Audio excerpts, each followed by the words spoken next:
Coming up on Bloomberg this weekend, the U.S. and Iran trading fire again overnight.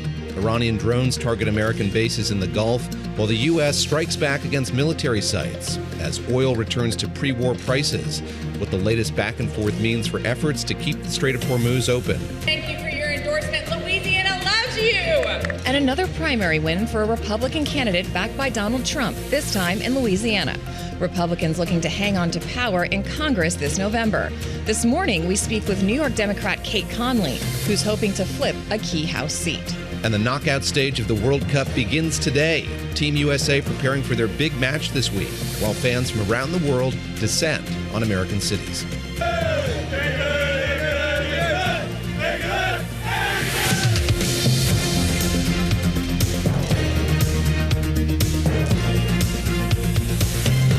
Welcome to Bloomberg This Weekend. We're coming to you live from Bloomberg's World Headquarters in New York. I'm David Gura. I'm Christina Ruffini. We're here with Lisa Mateo. It is Sunday, June 28th. Welcome to our listeners and viewers across all Bloomberg platforms on radio, TV, streaming, on Bloomberg.com, and of course, the Bloomberg Business app. We are following the latest from the Middle East exactly 4 months after the war in Iran began. That latest round of strikes by the U.S., followed by Iran targeting U.S. installations in Bahrain and Kuwait.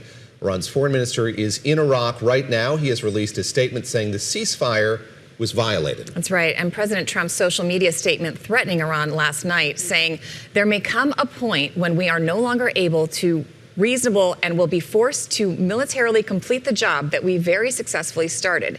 If that happens, the Islamic Republic of Iran will no longer exist, followed by an exclamation point. All right, we're going to go to Lisa Mateo now for an update on the headlines. You got it. And another win for President Donald Trump in the GOP primary as Representative Julia Lewlow wins the Republican nomination for U.S. Senate in Louisiana. I knew it was going to be a tough race, and it was. It was filled with trials. But I'm so proud to say that I am truly battle-tested for November 3rd, and we're going to go win this thing! Lewlow defeated State Treasurer John Fleming in the two-candidate runoff after they finished ahead of the GOP Senator Bill Cassidy in the primary back on May 16th. Well, in other news, 4 people are dead after heavy rainfall in Kentucky. Governor Andy Beshear putting out a warning on social media yesterday. Please do not drive after dark if you can avoid it. This is a serious enough situation where I am now signing a state of emergency so that we can deploy even more resources across Kentucky. Well, to Venezuela now, where frustration continues to grow as the death toll from 2 powerful earthquakes, well, it surpasses 1,400. International rescue teams continue to join the effort, and many civilians, frustrated with what they see as an inadequate government response, are pitching in to help. Well, the weekend of attacks continue in the Middle East, with Iran launching drone and missile strikes targeting Bahrain and Kuwait. Sirens sounded in Kuwait City early Sunday. The attacks, they were in response to U.S. airstrikes that hit the Islamic Republic. U.S. Central Command said Iranian military, surveillance, infrastructure, communications, air defense systems, drone storage facilities, and mine layer capabilities, they were all targeted. Iran's Parliamentary Revolutionary Guard, well, they threatened a complete halt to negotiations if Washington continues its attacks. The U.S. State Department released new details of the deal Lebanon and Israel signed in Washington Friday without Hezbollah. Under the agreement, Israel will withdraw from Lebanon, provided Hezbollah disarms. It calls for Israel to initially withdraw from 2 small areas called pilot zones. The Lebanese army will gradually assume full responsibility over those areas. And speaking at a news conference Saturday, Israeli Prime Minister Benjamin Netanyahu, well, he called the framework agreement, quote, a historic achievement. Meanwhile, Israeli strikes hit the central Gaza Strip on Saturday evening. No casualties were immediately reported. Earlier in the day, an Israeli drone strike killed 2 Palestinian siblings in southern Gaza. The Israeli military said it was targeting a Hamas militant. David and Christina. Lisa, thank you very much. Appreciate that. Thanks, Lisa. All right, the already tenuous MOU agreement between the U.S. and Iran is in an even more fragile place this morning following Iran and the U.S. trading attacks. A Qatari ship was hit in the Strait of Hormuz on Saturday, and hours later, the U.S. says it conducted additional strikes on Iranian targets. In a separate update, the Joint Maritime Information Center raised the threat level to substantial in the Gulf for ships throughout the region. Well, after that memo was signed, oil flows picked back up through the strait. But as Bloomberg notes, that oil flow, quote, remains far below pre-war levels and ships still face danger. One of the journalists behind that reporting is Alex Longley. Alex joins us now. Alex, let me just start with, what the condition of the strait is today. So we've covered here the back and forth that we've seen in recent days, the way that there's been this kind of tit-for-tat fighting between the U.S. and Iran, and we can talk about the integrity of this ceasefire, the degree which it actually is a ceasefire in a moment. But first, let's talk about the routes, the shipping routes that are being used right now. And my understanding is there are some new ones that have emerged over these last few months. Which one of these are ships taking? And for our viewers watching us on Bloomberg Television or streaming online, you can see that on our screen. But there are, 3 or 4 routes here that are being used by ships in the Strait of Hormuz. Yeah, exactly. I think in the sort of, even before the interim peace deal was signed, we saw the US kind of quietly helping ships get through this route via the coast of Oman. And this was something that initially was kind of a very hush-hush arrangement. And you would see vessels kind of appear in the middle of the Indian Ocean days or maybe weeks later. As time has gone on, that Omani route has become more formalized. And after the interim peace deal, that's the route that the Western naval forces in the region recommended people use. Yesterday, we heard them say for the first time that route has now also been expanded. One of the concerns initially was that's quite a narrow waterway, and so you'd be limited in terms of the traffic flow there. But now it's been expanded so that ships can simultaneously go into the Persian Gulf and out of the Persian Gulf. So on one side, you have that, and that's the kind of, again, the Western Navy recommended route that we see. And then on the other side, you've got an Iranian route. Iran's PGSA, which was established during the war, has also issued its own kind of recommended path and said ships can only cross its way. And the reality is we're seeing vessels using both routes, and that has continued to be the case in the last 24 hours, even after we saw a ship attacked yesterday. And correct me if I'm wrong, but one of the reasons you're seeing boats kind of hugging ships, I don't want to get yelled at, ships kind of hugging each coast. They will write letters. We will get emails if I call them boats. They are ships. Yes. I apologize. Is because there's this threat of straits in the waterway. The IMO says there's about 80 mines. Do you know how they're getting at that number? And as we've been covering this for weeks now, we haven't seen or heard of any damage from these mines. Are they real? Are they really there? Do we have any way to verify the things they dumped in were actually active? What is the status of this? Yeah, and the mine story has been a really evolving one throughout the war, right? Like in the height of the conflict, I think there were a lot of kind of conflicting reports, some saying there was sort of suspected mines, some saying it was uncertain whether they were actually being laid. As you said, the IMO said on Friday, they were kind of the first people to put I guess a sort of a more concrete number. They said around 80. But again, it wasn't necessarily that specific, but it gives you a ballpark sense of what people operating in the area are kind of basing their assumptions on now. The reality of the mine picture is a story that's kind of steadily evolved. We've seen some reported sightings. The Pakistani Hydrographic Service is the main reporting body for some of these things, and they've issued a couple of mine sightings in Omani waters. There was one either last week or the week before, very close to this Omani passage route. And then to the question of kind of how much damage are they causing? Well, so far, it doesn't seem that they've caused very much, if any. Perhaps we don't know if there were kind of any incidents kind of at the peak of the conflict that may have been caused by them, but there's been no reporting of that so far.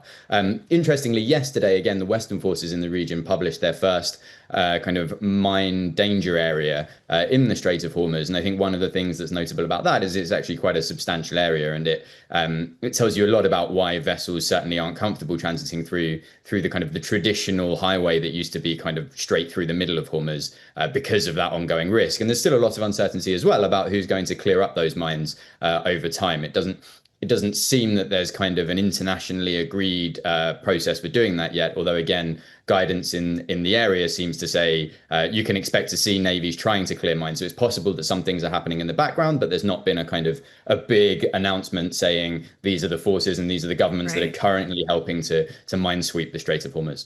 Alex, let's end on the discomfort that you just described there, and I'm curious what you're hearing from shipping companies about the prospects of making their way through this strait now, what the insurance picture looks like.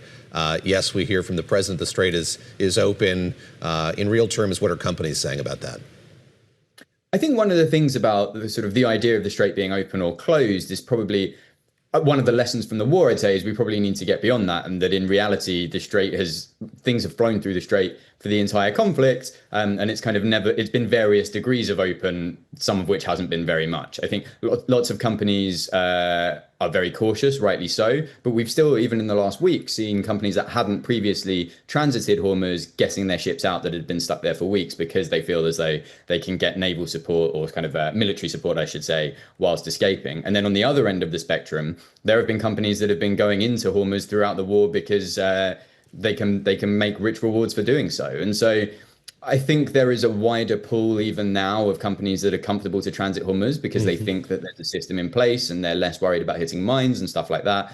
And even today, as I said before, we're seeing oil tankers, for example, going through, not at the volume or the number that they were before the war, but also in a bigger volume than they were kind of in early March when most of the strait was closed and there was only a trickle of stuff going through in Iranian barrels. So I think it's a spectrum. I think the pool of people willing to go through has grown.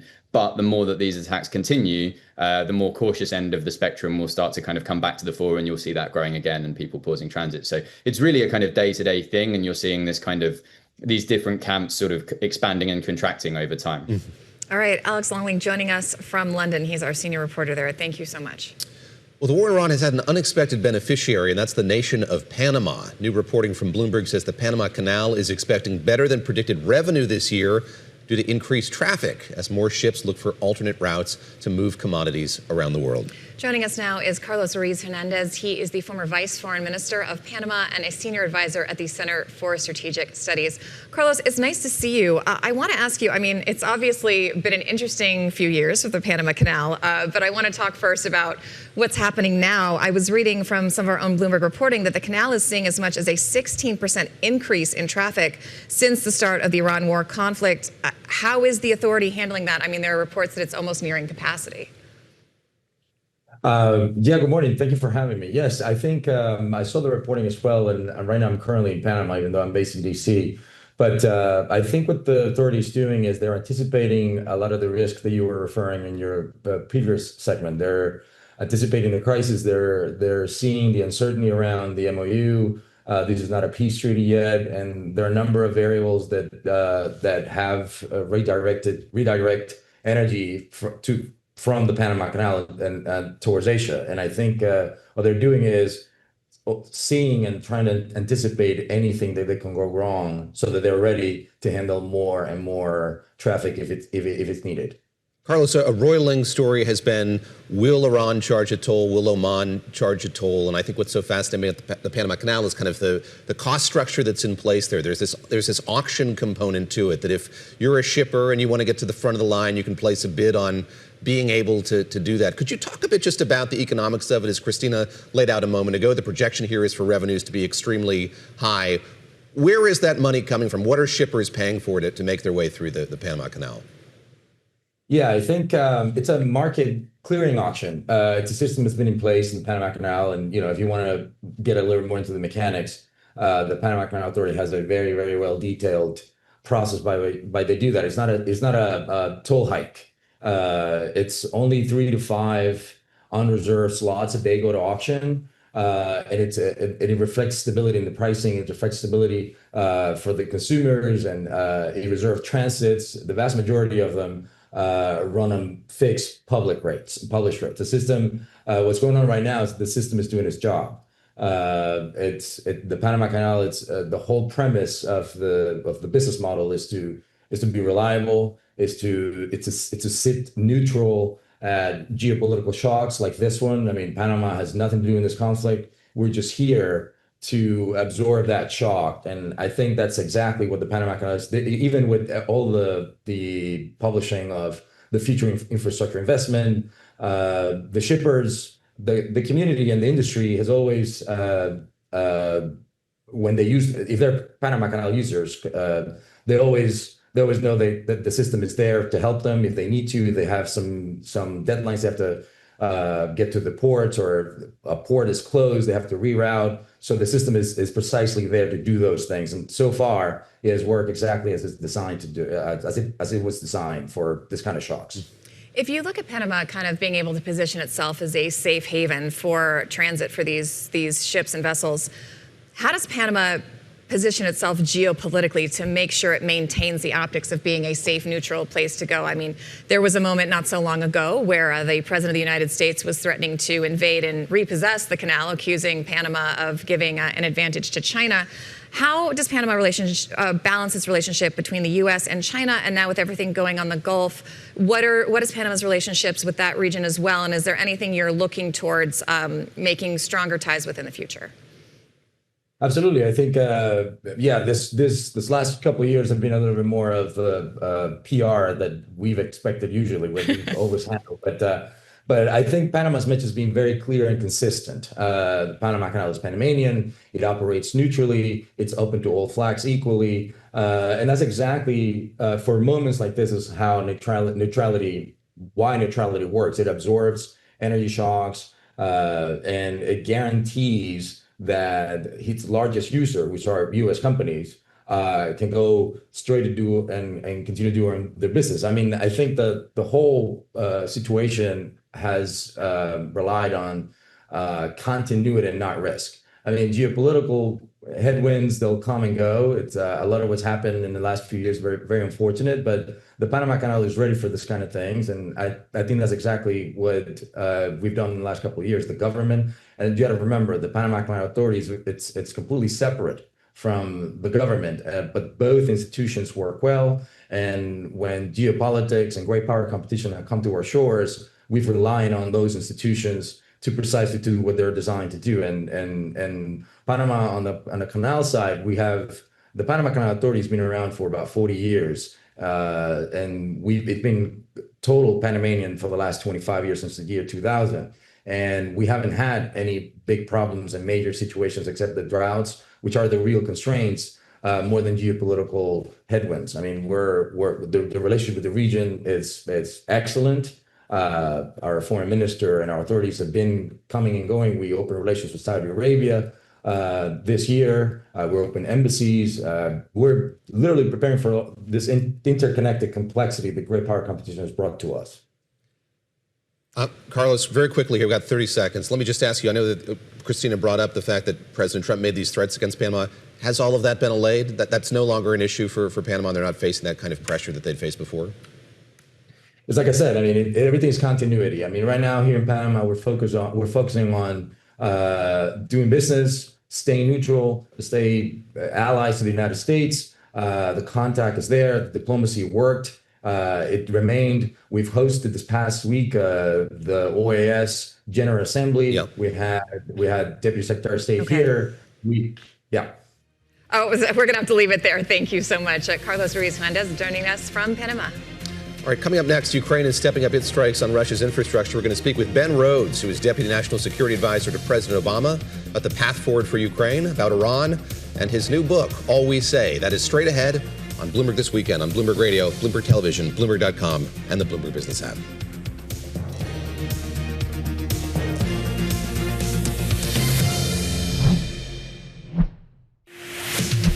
Thank you for joining us on Bloomberg This Weekend. I'm Lisa Mateo. Let's update you on today's top stories. Wildfire activity. Well, it is intensified across western U.S., killing 3 firefighters, injuring 2 others on the Colorado-Utah border.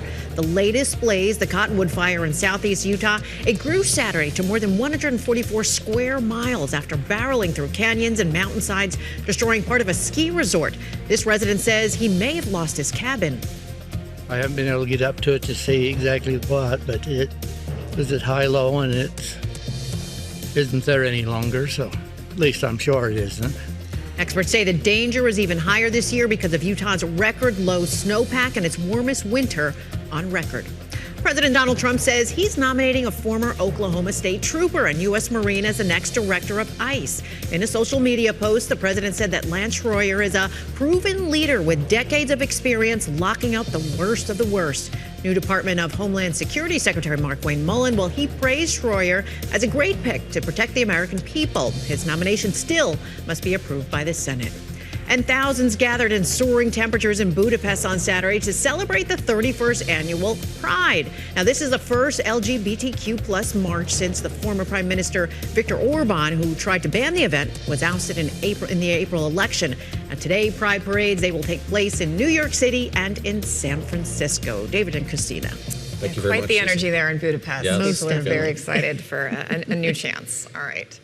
Overnight, the U.S. and Iran continued strikes against one another after both sides accused the other of violating the agreed-upon ceasefire deal. Joining us now is the former Deputy National Security Advisor under the Obama administration, Ben Rhodes. He's also author of a new book called All We Say, A History of the United States in 15 Speeches. Ben, it's great to have you with us, and I want to start with a term we just heard, a shaky ceasefire. You can add other modifiers to that, fragile, tenuous. I look at the reporting overnight. Amorphous, sure. An unnamed U.S. official told CNN after the U.S. strikes that the action did not constitute a return to major combat operations for now.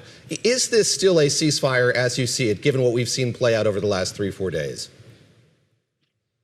I think it is, in the sense that the terms are pretty clear, right? I mean, when we actually see text or get briefed on text of what's in the agreement, there's not a lot of dispute about what's in there.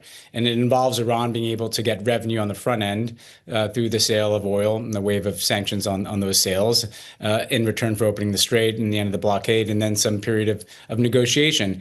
I think part of what is going on, David, is that the posturing around what's in the terms of the deal is upsetting the ability to implement the deal and get into negotiations. You know, you have, particularly on the U.S. side, I think, President Trump's sensitive to criticism, and sometimes he goes out and he says, he makes threats against the Iranian delegation, or he's kind of spinning the deal in a certain way that probably upsets the Iranian hardliners, who then feel like they have to do something to demonstrate that they still control the Strait of Hormuz. And so I think what you have here is negotiators have a text, but they're kind of hardliners on both sides are probably not entirely happy with the fact that there's a deal at all. And then you get these kinds of incidents where there's kind of tit for tat. It's still a ceasefire unless and until these go beyond kind of one-for-one strikes. There's a very careful discipline, frankly, on the exchanges of fire that have taken place to date. If you see that start to spiral, then I think we're in a different territory.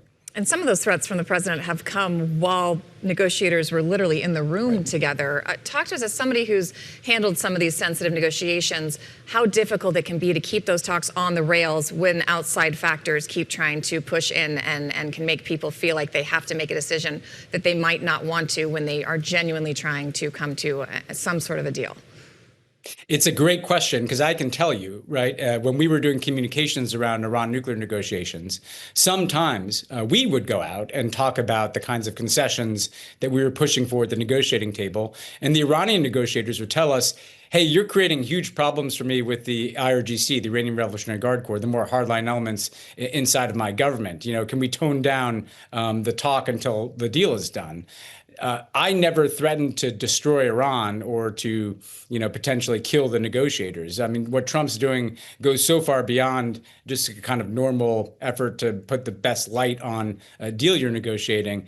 So I can imagine, I don't know for sure, but I can imagine that you've got these Iranian negotiators in a room in Europe. They're trying to put the finishing touches on a deal. They've got some hardliners back home, the IRGC, who are much stronger today than when we negotiated that deal, because the IRGC are the ones that control the Strait of Hormuz. They're the ones who fundamentally control the Iranian government. And so if something happens, if something is said that they don't like, well, they're going to demonstrate their capacity to shut down the Strait of Hormuz again, which is what they've been doing. And so I think, it's not going to be easy, but unless and until the Trump administration and the president himself can kind of stay off Truth Social here, I think you might have these kinds of flare-ups. I want to take advantage of the experience that you had in those negotiations. We talk a lot about how this set of negotiators doesn't have the technical expertise that you and your colleagues had when you were brokering this now. Or even the support staff and the apparatus behind them. The legions of people with expertise. I'll ask you to be as optimistic as possible here, knowing now that we have fewer than 60 days for some sort of resolution here. What could or what should this administration do to, when they come back to the table, when these negotiations continue, be able to marshal enough expertise or technical information to be able to make some advances here in these talks?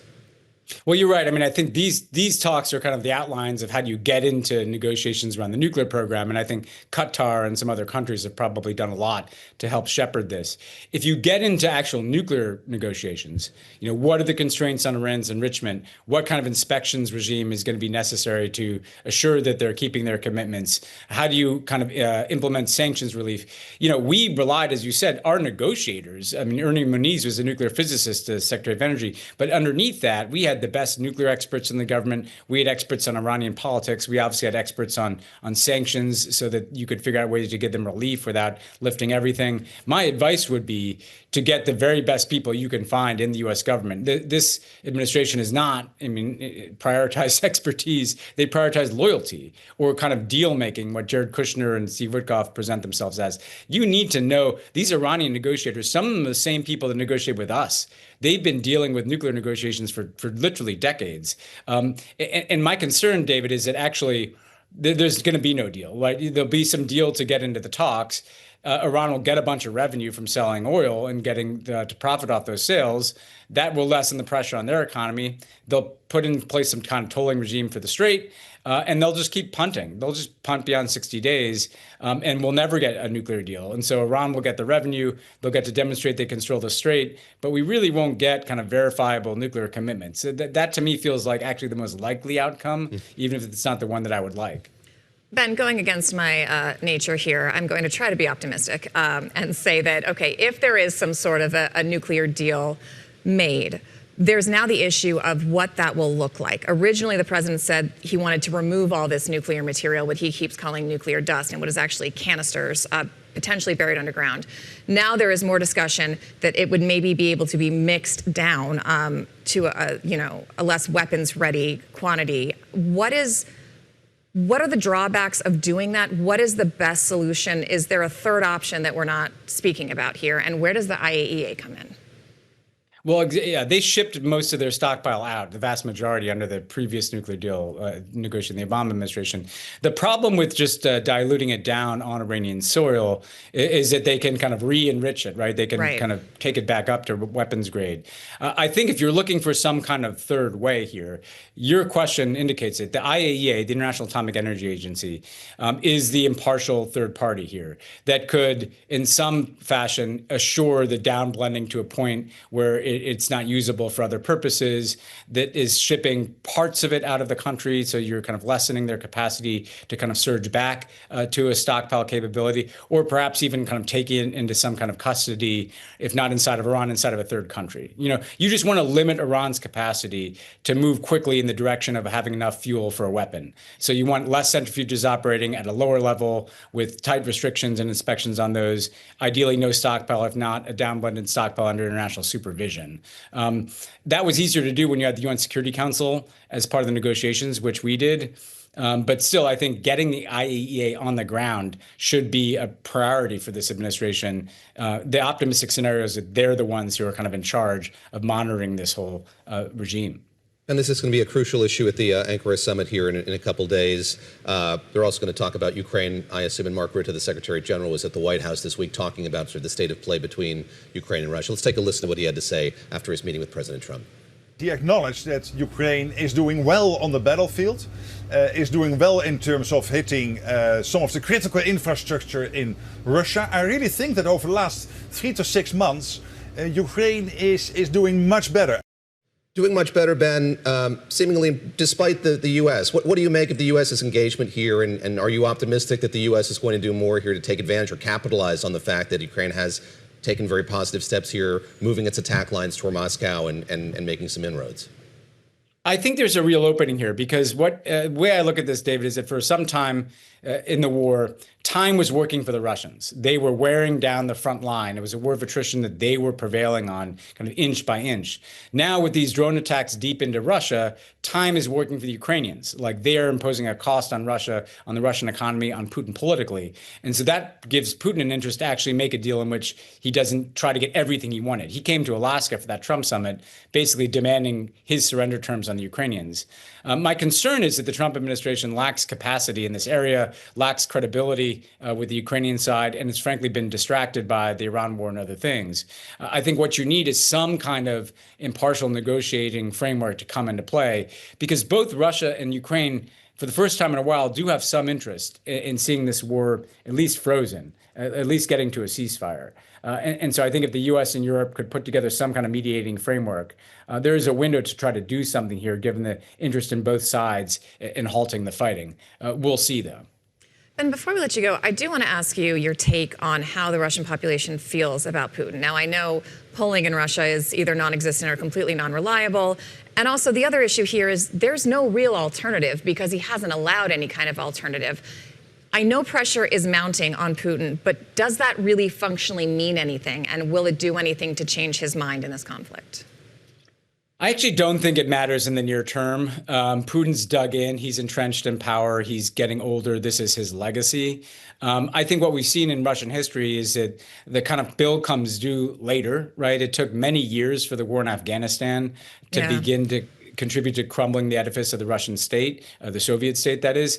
So I think he may be feeling a little more pressure. Frankly, he's also getting pressure from the right to ratchet things up and escalate in Ukraine. At the end of the day, I think if he feels like he's hit a cul-de-sac in the war, that might put some pressure on him to try to reach some kind of frozen conflict type settlement, which I think would be preferable for everybody. But in terms of kind of fundamental existential pressure on Putin, I think he's going to be able to withstand this for the short term at least. Ben, always good to talk to you. Thank you very much. Ben Rhodes there, former Deputy National Security Advisor. His new book is called All We Say, A History of the United States in 15 Speeches. An essential read here as we approach the 250th anniversary of the Declaration of Independence. Ben, thanks once again. And Christina, talking about Russia, I'm struck by what we talked about with Stephanie Baker last week, the fact that the contours of this war seemingly have changed dramatically as the importing Secretary General was saying. gasoline for the first time. This is one of the world's largest oil producers. Is going to have to import gasoline because of these strikes. Feeling a lot of pressure, including direct pressure on its energy infrastructure. So something to watch here going forward to that NATO summit and beyond. Should be interesting. All right, and speaking of oil, prices have fallen sharply after the ceasefire MOU with Iran, but prices are still up at the pump. So why is that happening? We're going to talk to Bloomberg Intelligence Mike McGlone. That's coming up next on Bloomberg This Weekend. Catch us on all the platforms, Bloomberg TV, Bloomberg Radio, Bloomberg Streaming, and of course, the Bloomberg Business app. We'll be right back.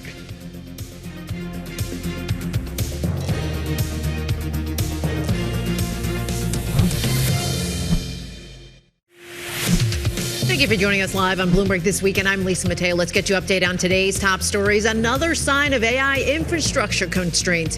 Google has placed limits on Meta Platform's use of its Gemini artificial intelligence models. Now, the Financial Times says it's because it couldn't provide as much computing capacity as the social media company wanted. The restrictions have affected Meta's internal projects, and also the company has told staff to make more efficient use of AI tokens. To the PGA Tour, where the Travelers Championship winds down at TPC River Highlands in Connecticut. Topping the leaderboard, Victor Hovland at 20 under par. He's followed by Scotty Scheffler at 19 under par. And Patrick Cantlay and Akshay Bhatia, they're both tied at 15 under par. In World Cup action yesterday, a lot of it. Croatia topped Ghana 2-1. Colombia and Portugal tied at 0-0. Algeria, Austria tied at 3 apiece. England beat Panama 2-0. Congo defeated Uzbekistan 3-1, and Argentina topped Jordan 3-1. Today, the round of 32, it begins with South Africa taking on Canada this afternoon. And Wimbledon kicks off tomorrow at the All England Lawn Tennis and Croquet Club in London, England. And all eyes, yes, are on Serena Williams, the 44-year-old star. She hasn't played professionally since her farewell at the 2022 U.S. Open, but she accepted a wild card entry to play women's doubles with her sister Venus. And then she accepted another to play singles. She's going to play her first singles match at the event in 4 years on Tuesday when she faces number 53 Maya Joint in the first round. David and Christina, good to see Serena back. That's really cool. That makes me happy. It's good to see this her is back. a sport I will watch and You will participate watch in. it. Yeah, I used to play some very bad tennis, so I will. I know the rules. This one I can do. So there and you you go. mentioned that Congo game. I mean, that was a great victory for them. And Yes, it's a real underdog yes. story. And Of course, Argentina, the country dealing with yeah. so much right now. But yeah, very cool. Sports, bringing There us you go, together. I'm sports. coming There around you on the go. sports, guys. I'm coming Thank you, around. Lisa. Thanks, Got Lisa. All right, today marks 4 months since the start of the war in Iran. And in many ways, we're kind of right back to where we started, with drones and missiles flying and dispute over the Strait of Hormuz. Oil prices are also back where they began. Brent crude closing Friday at pre-war levels, around $70 a barrel. With more, let's bring in Mike McGlone, senior commodity strategist for Bloomberg Intelligence. And Mike, Christina has a host of questions about the Strait. We're going to get into all of that in a minute, but I want to go to your most recent note. You talk about the superabundance trends in the Western Hemisphere and the major reversion that perhaps we are looking at in the second half of the year here. You're forecasting or expecting we might get to $40 a barrel on WTI. Explain how we could get there. Yes, well, hello. The key way we get there is by pumping prices up too much and it accelerates the process of superabundance in the Western Hemisphere, most notably U.S. As of right now, the U.S. and Canada are running a surplus of supply versus demand in crude oil and liquid fuels around 7 million barrels a day. If prices don't go lower and shut that off, we're probably going to head towards 10 million barrels a day by 2028. It's not just crude oil. We have to export our corn, soybeans, and wheat. It's a wonderful thing of superabundance. It's just bad for prices. And what I think we just did is we re-accelerated that process with prices going up, and it has inklings very much of 2008. Crude oil peaked at 147, and by the end of the year, it was around 40. We are doing that right now, and I'll just give you one example. At the beginning of the year, we had pumps and then dumps and just Bitcoin and natural gas. And now that list includes gold, silver, platinum, palladium, iron ore, corn, and potentially U.S. Treasury bond yields. So the key theme is, right now, for the second half of the year, I think all those prices are going to continue to go lower. Okay, but this is where, as a foreign policy nerd versus a finance nerd, I get annoyed. Yeah. Because the traffic in the Strait is hardly back to pre-war levels. So why are we seeing this confidence in the oil markets that these prices are going down? Why is it dropping so shortly when the reality on the ground isn't really reflecting that yet? Because we're finding out the one of the most significant bull markets in commodities is increasing elasticity. When prices go up, markets find ways around it. We're finding out that OPEC is becoming increasingly redundant. Now, the UAE has left, so they're going to be drilling at will. Iraq has threatened to leave. They want to drill at will. So what's happened is it accelerated Mr. Trump's mantra of drill at will on a global basis. Now that includes Venezuela, U.S., Canada, UAE, Iraq potentially. So it's what's happening in the space. And what was before the problem was, the key thing to remember is technology is bad for prices in crude oil on both sides of supply and demand. It's creating more supply and reducing demand. And this event, just like it did in 2022 when Russia invaded Ukraine, just adds fuel to those trends. So I look at it as, yes, we might bounce. There might be something really bad to happen in the Gulf. Maybe crude oil gets to near 80, but on a normal cycle, it goes back to 40. And one key theme to remember is almost every time you have swoons in crude oil, it happens with the stock market going down. And we have volatility picking up everywhere in the stock market. Just prices are still hovering at those levels. So if we get a little dip for a normal midterm year, that means everything goes down. Crude oil and copper are kind of next on the list in commodities. It's adding fuel to those trends, David. Did you hear what he did there? It's adding a little bit of an oil pun there. It's an oil pun, energy pun.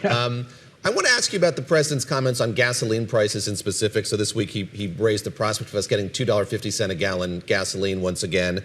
He's also had a very strong message to the gas companies, the gasoline companies, the energy companies themselves. Let's play a little bit of what the president has said, the anger that he's directing at those gas companies.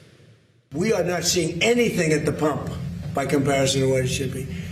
We should be, in my opinion, at $2.25. ExxonMobil, it's Chevron, it's Shell, it's BP. They're not reducing the prices commensurate with what's happening. We are doing a big investigation on it. Mike, I'm going to go out on a limb here and guess you would say we don't have to do a big investigation on this. Why aren't gas prices lower as we see oil prices dropping? Well, if he wants to do investigation, he should start with futures traders, because those retail prices are spot on with the wholesale gasoline price. They're all going lower. He's right. But there's much more of a lag. Remember, that's retail. It's on the street what you pay. And then what we deal with crude oil, that's wholesale. The key theme, though, is I think he's right. Prices will go back down to where they were before the war. But now we're in summer driving season. That's when prices are typically high. So by the time we get the midterms, before the invasion, before the war in Iran, prices, the average price in the U.S. is running around $2.90 a gallon. Right now, it's $3.90. I think we go back down to $2.90. The key thing to remember, though, is every single time we've made those lows below 2 have coincided with a little bit of problem in the stock market. And that's what I'm really worried about for the second half of the year. I think he's going to get those lower prices, but if it comes on the back of the stock market, that is a potential thing he's not going to want for the midterms. Mike, I also want to ask you about my favorite subject, which is gold. I feel like it's had an interesting 6-month run. And earlier this week, it dipped below $4,000 an ounce for the first time since last November after gaining for quite a few months in a row. Silver's also dropping. Do we know why? And what happens if interest rates go up this year? How is that going to impact the prices?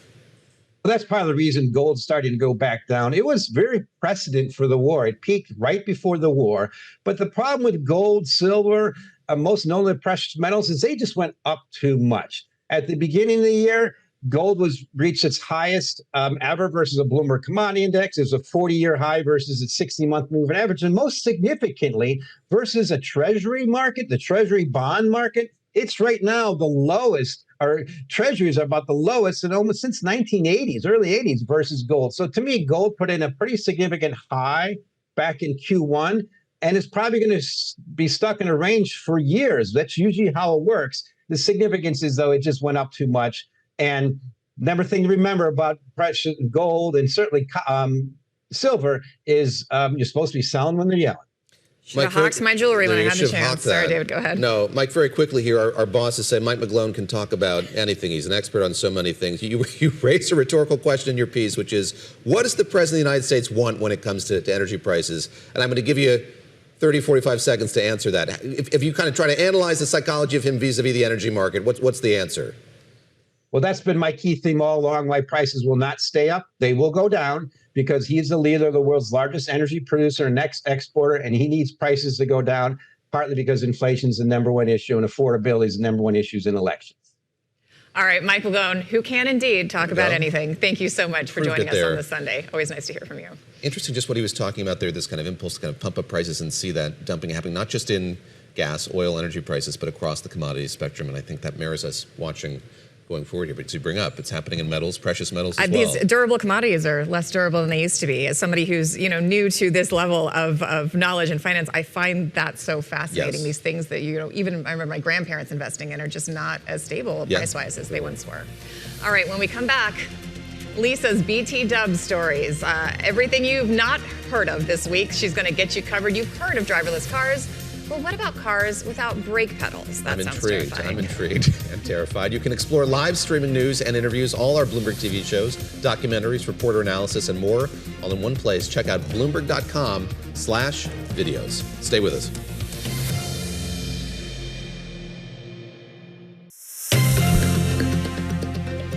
Welcome back to Bloomberg This Weekend, or BT Dubs, as I like to call it, BTW, as David Gura likes to call it. I'm Christina Ruffini. That's David Gura.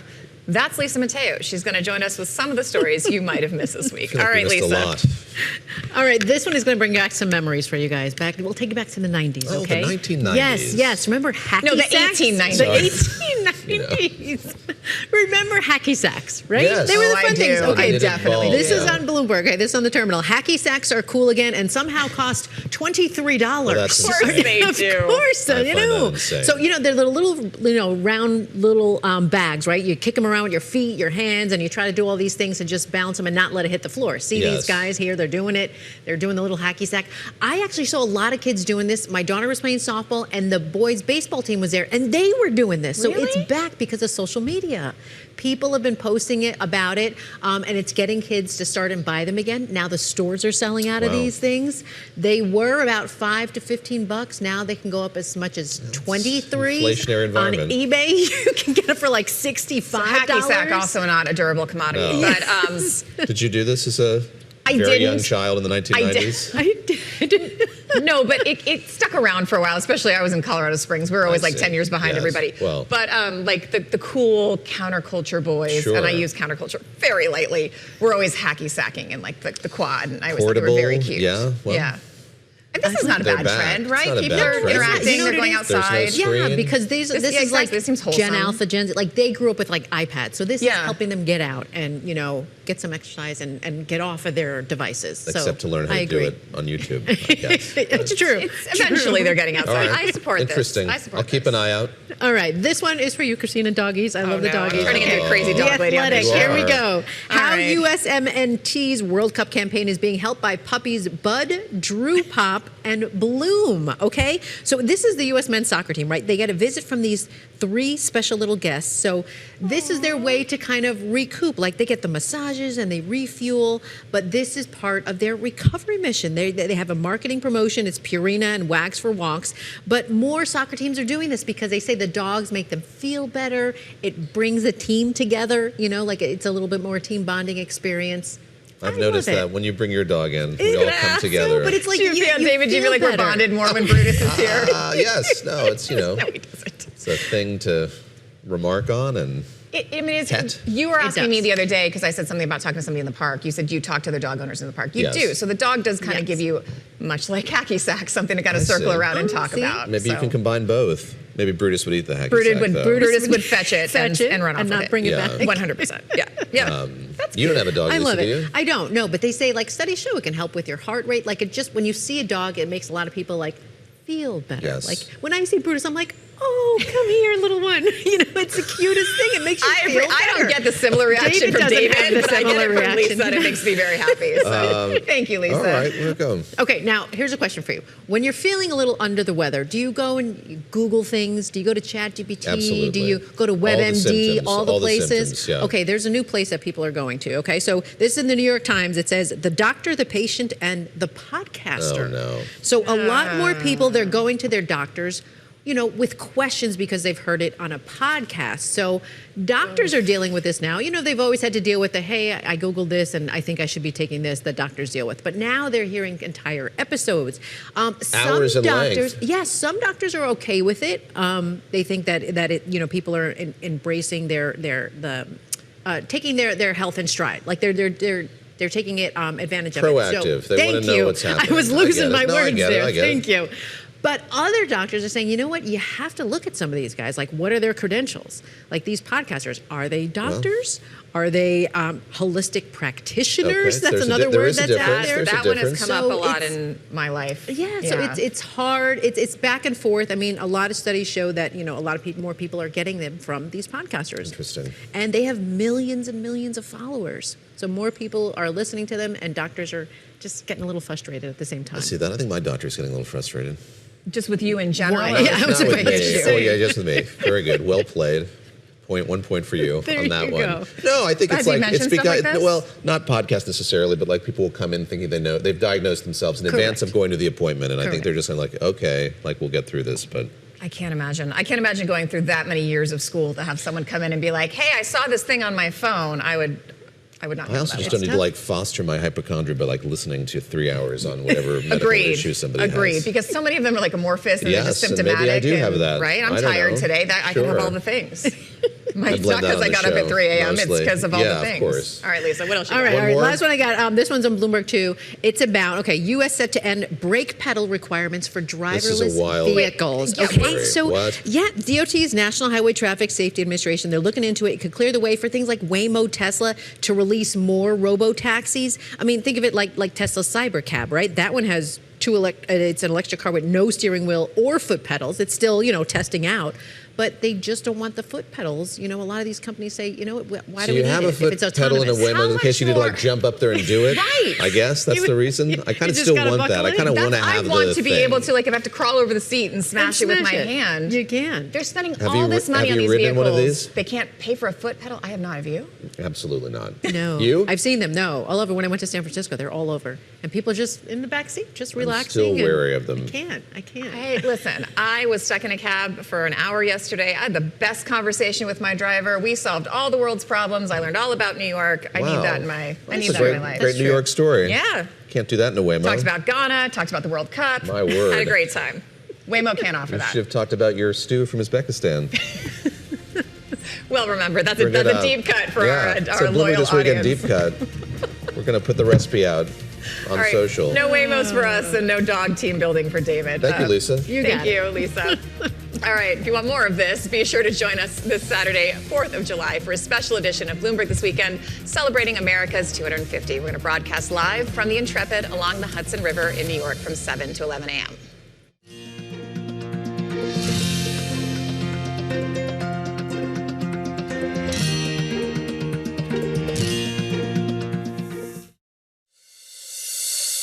Coming up on Bloomberg This Weekend, the U.S. and Iran trading fire again overnight.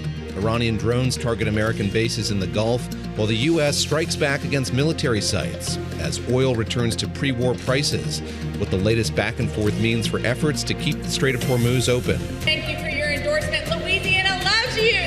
And another primary win for a Republican candidate backed by Donald Trump, this time in Louisiana. Republicans looking to hang on to power in Congress this November.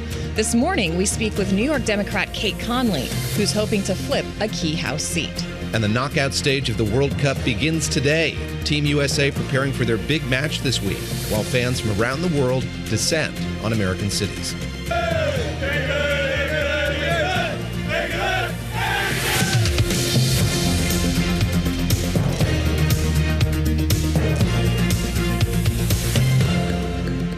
Welcome back to Bloomberg This Weekend. It is 8 a.m. in New York, coming at you live from Bloomberg's world headquarters in the city here. I'm Christina Ruffini. I'm David Gura, alongside Lisa Mateo. We're bringing you the latest breaking news, reporting, analysis, live this morning and every weekend from 7 o'clock to 10 o'clock Eastern Time. And of course, we're continuing to follow what's happening in the Middle East, the status of that ceasefire deal that's in place, as we've seen Iran and U.S. go back and forth with attacks here over the last 72 hours or so. We're going to get into all of that in just a minute. But first, let's get to the headlines. Lisa Mateo. Lisa. You got it. Kentucky Governor Andy Beshear has declared a state of emergency. Flash flooding, severe weather. Well, it's killed 4 people in the state. Beshear putting out a warning on social media yesterday. Be really careful. We know we've already lost at least a handful of Kentuckians. I don't want to lose any more. Be safe, everyone. Well, to Venezuela, where frustration continues to grow as the death toll from 2 powerful earthquakes surpasses 1,400 international rescue teams. They continue to join the effort. Many civilians who are frustrated by what they see as an inadequate government response, well, they're pitching in to help as well. Another win for President Donald Trump in the GOP primary as Representative Julia Lewlow wins the Republican nomination for U.S. Senate in Louisiana. President Trump, thank you for encouraging me to get in this race. Thank you for your endorsement. Louisiana loves you. Lewlow defeated State Treasurer John Fleming in the 2-candidate runoff after they finished ahead of GOP Senator Bill Cassidy in the primary May 16th. Well, the weekend of attacks continues in the Middle East, with Iran launching drone and missile strikes targeting Bahrain and Kuwait. Sirens sounded in Kuwait City early Sunday. The attacks were in response to U.S. airstrikes that hit the Islamic Republic. U.S. Central Command said Iranian military surveillance infrastructure, communication systems, air defense systems, drone storage facilities, and mine layer capabilities were all targeted. Iran's Parliamentary Revolutionary Guard, well, they threatened complete halt to negotiations if Washington continues its attacks. The U.S. State Department released new details of the deal Lebanon and Israel signed in Washington on Friday without Hezbollah. Under the agreement, Israel will withdraw from Lebanon, provided Hezbollah disarms. Now, it also calls for Israel to initially withdraw from 2 small areas called pilot zones. The Lebanese army will gradually assume full security responsibility over those areas. And speaking at a news conference on Saturday, Israeli Prime Minister Benjamin Netanyahu, well, he called the framework agreement, quote, a historic achievement that strengthens Israel, Lebanon, and weakens Iran and Hezbollah. Meanwhile, Israeli airstrikes hit the central Gaza Strip on Saturday evening. No casualties were immediately reported.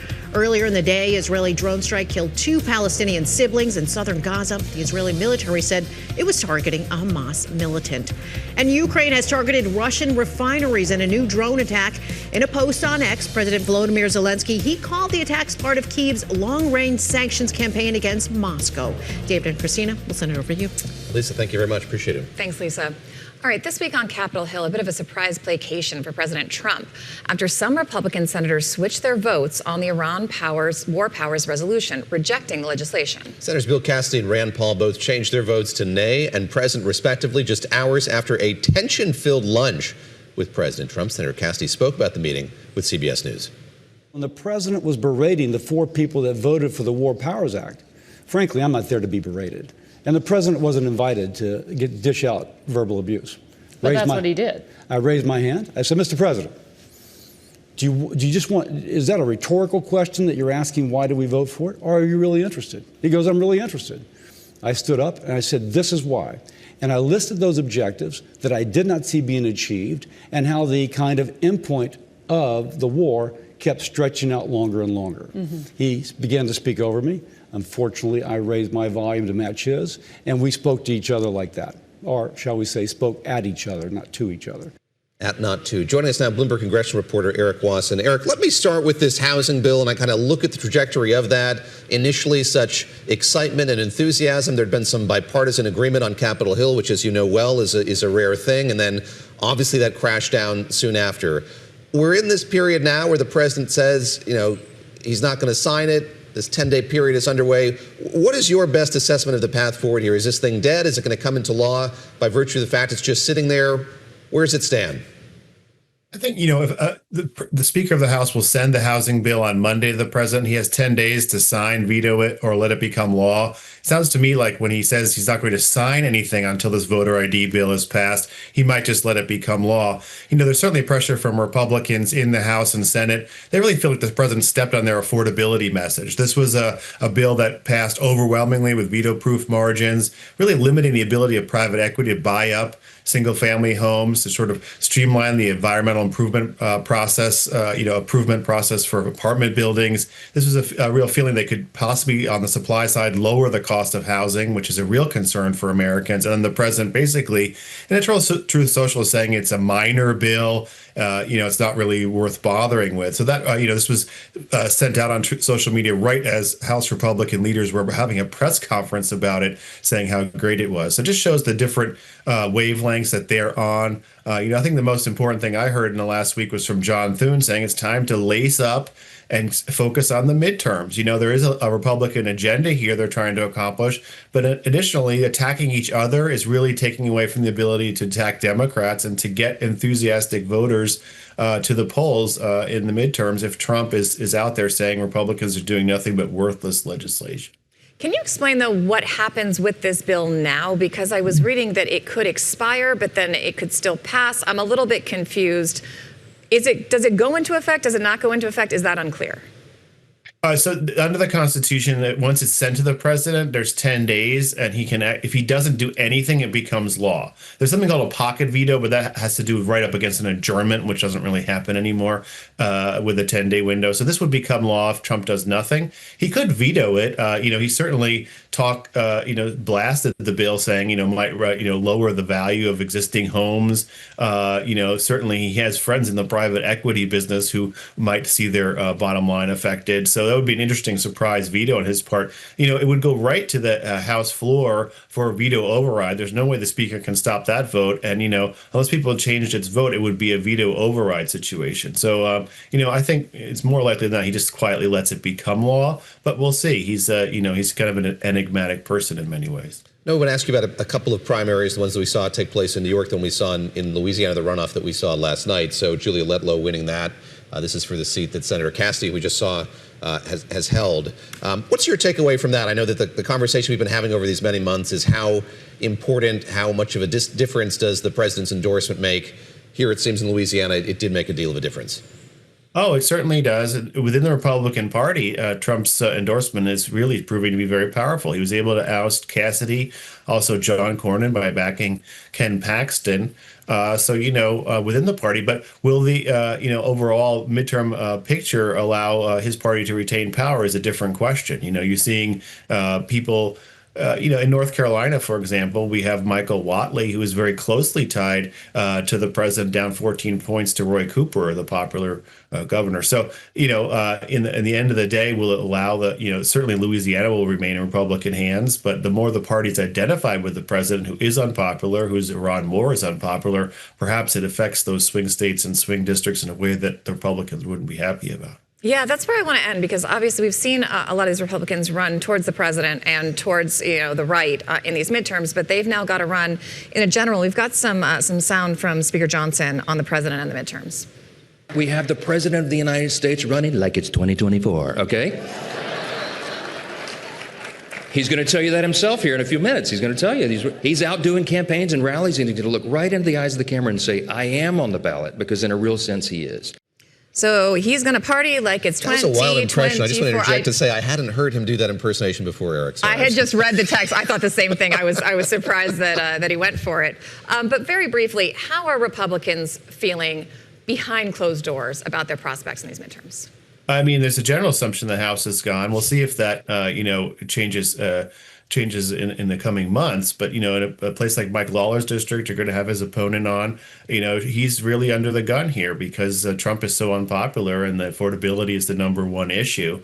Of course, there's a new challenge for Democrats now. You're seeing in New York City, Democratic Socialist candidates going forward. That gives a weapon actually to the Republicans. Mike Johnson saying communists are coming. Trump saying he's going to make his July 4th speech all about communism. This is going to be their attempt to say the whole party agrees with some of the beliefs, the defund the police and other beliefs that some of these candidates have espoused. And they're going to try to link that to the more moderate candidates like the running in Mike Lawler's district and saying the whole party is that way. No matter what, it's going to be probably a small Democratic majority. If they do get the majority of the House, it's going to be a big problem for Hakeem Jeffries balancing the demands of these new far left candidates with the centrists and their needs to retain those districts. All right, Eric Wasson covering Capitol Hill for us. Thank you so much for coming on. Nice to see you as always. We're going to go now back to those New York State primaries Eric was just talking about. One of the most competitive House races is the 17th district. That's northwest of here we are in New York City. Democrat Cait Conley will face incumbent Republican Congressman Mike Lawler in November. Cait Conley joins us now, and we should note we invited Congressman Lawler to join us. We did not hear back. Cait, congratulations on the victory. And let me just start by the state of play going forward here. I know that the congressman has asked you to debate him, I think, 6 times here after the July 4th holiday. And I wonder if you and your team have come back to him on that and sort of what we should expect in terms of public engagement between you and the incumbent congressman moving ahead to Election Day. Hi, good morning. Thanks for having me. And, it is pretty ironic that Mike Lawler just spent the last 6 months doing everything possible to not face me in November, to include having a Republican super PAC spend $1.5 million in attack ads against me in the final week and a half of my Democratic primary. And I'm excited he's looking forward to spending so much time with me. But I will tell you, I do not answer to Mike Lawler. I will absolutely debate him. Right now, what I am doing is building on the incredible work we've done over the last 15 months to reach voters in every corner of this district and to show them that they deserve better and what that can look like. Because at the end of the day, what Mike Lawler's trying to do is create yet another smokescreen to hide his abysmal record and failure to deliver for people in this district. And I'm not about distractions. I'm about delivery, something he's not. And so my job is to make this case to the voters of this district and to show them they deserve better. I'm not sure how much of that last segment you could hear, but we were talking about kind of this dueling narrative within these Democratic primaries, where here in the city especially, you've got endorsements by, what people would consider more far left candidates by the mayor, but you've been endorsed by kind of some more moderate Democrats. Are you concerned about the Democratic Party's prospects going into the midterms and that some of these more liberal candidates could be, as we were just talking about, an easy talking point for Republicans? So while voters in New York City elected other folks, right here in the Hudson Valley, Democratic primary voters elected a proud West Point graduate, 16-year Army combat veteran with 6 tours overseas, and very proud American. And what I believe the Democratic Party has to be doing is ending any dysfunction. And it goes beyond the Democrats. Like, what voters want to see out of the federal government is it doing its job, solving problems and delivering results. I will tell you, voters are absolutely sick of the political dysfunction, the partisanship, and the political infighting within parties themselves. Voters just want people to get their act together, for parties to get their act together and deliver. And I think as Democrats, we need to lead the way in that.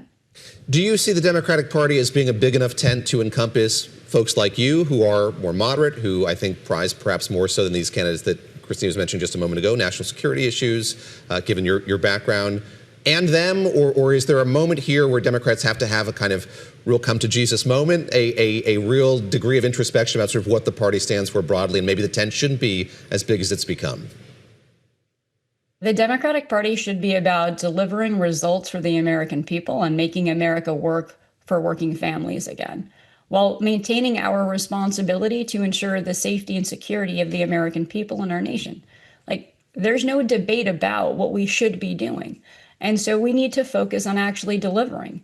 Because again, what you are seeing is growing apathy by voters with both parties. All they see is dysfunction and the fact that life here in America over the last several administrations has only gotten harder for working families, and the system is broken.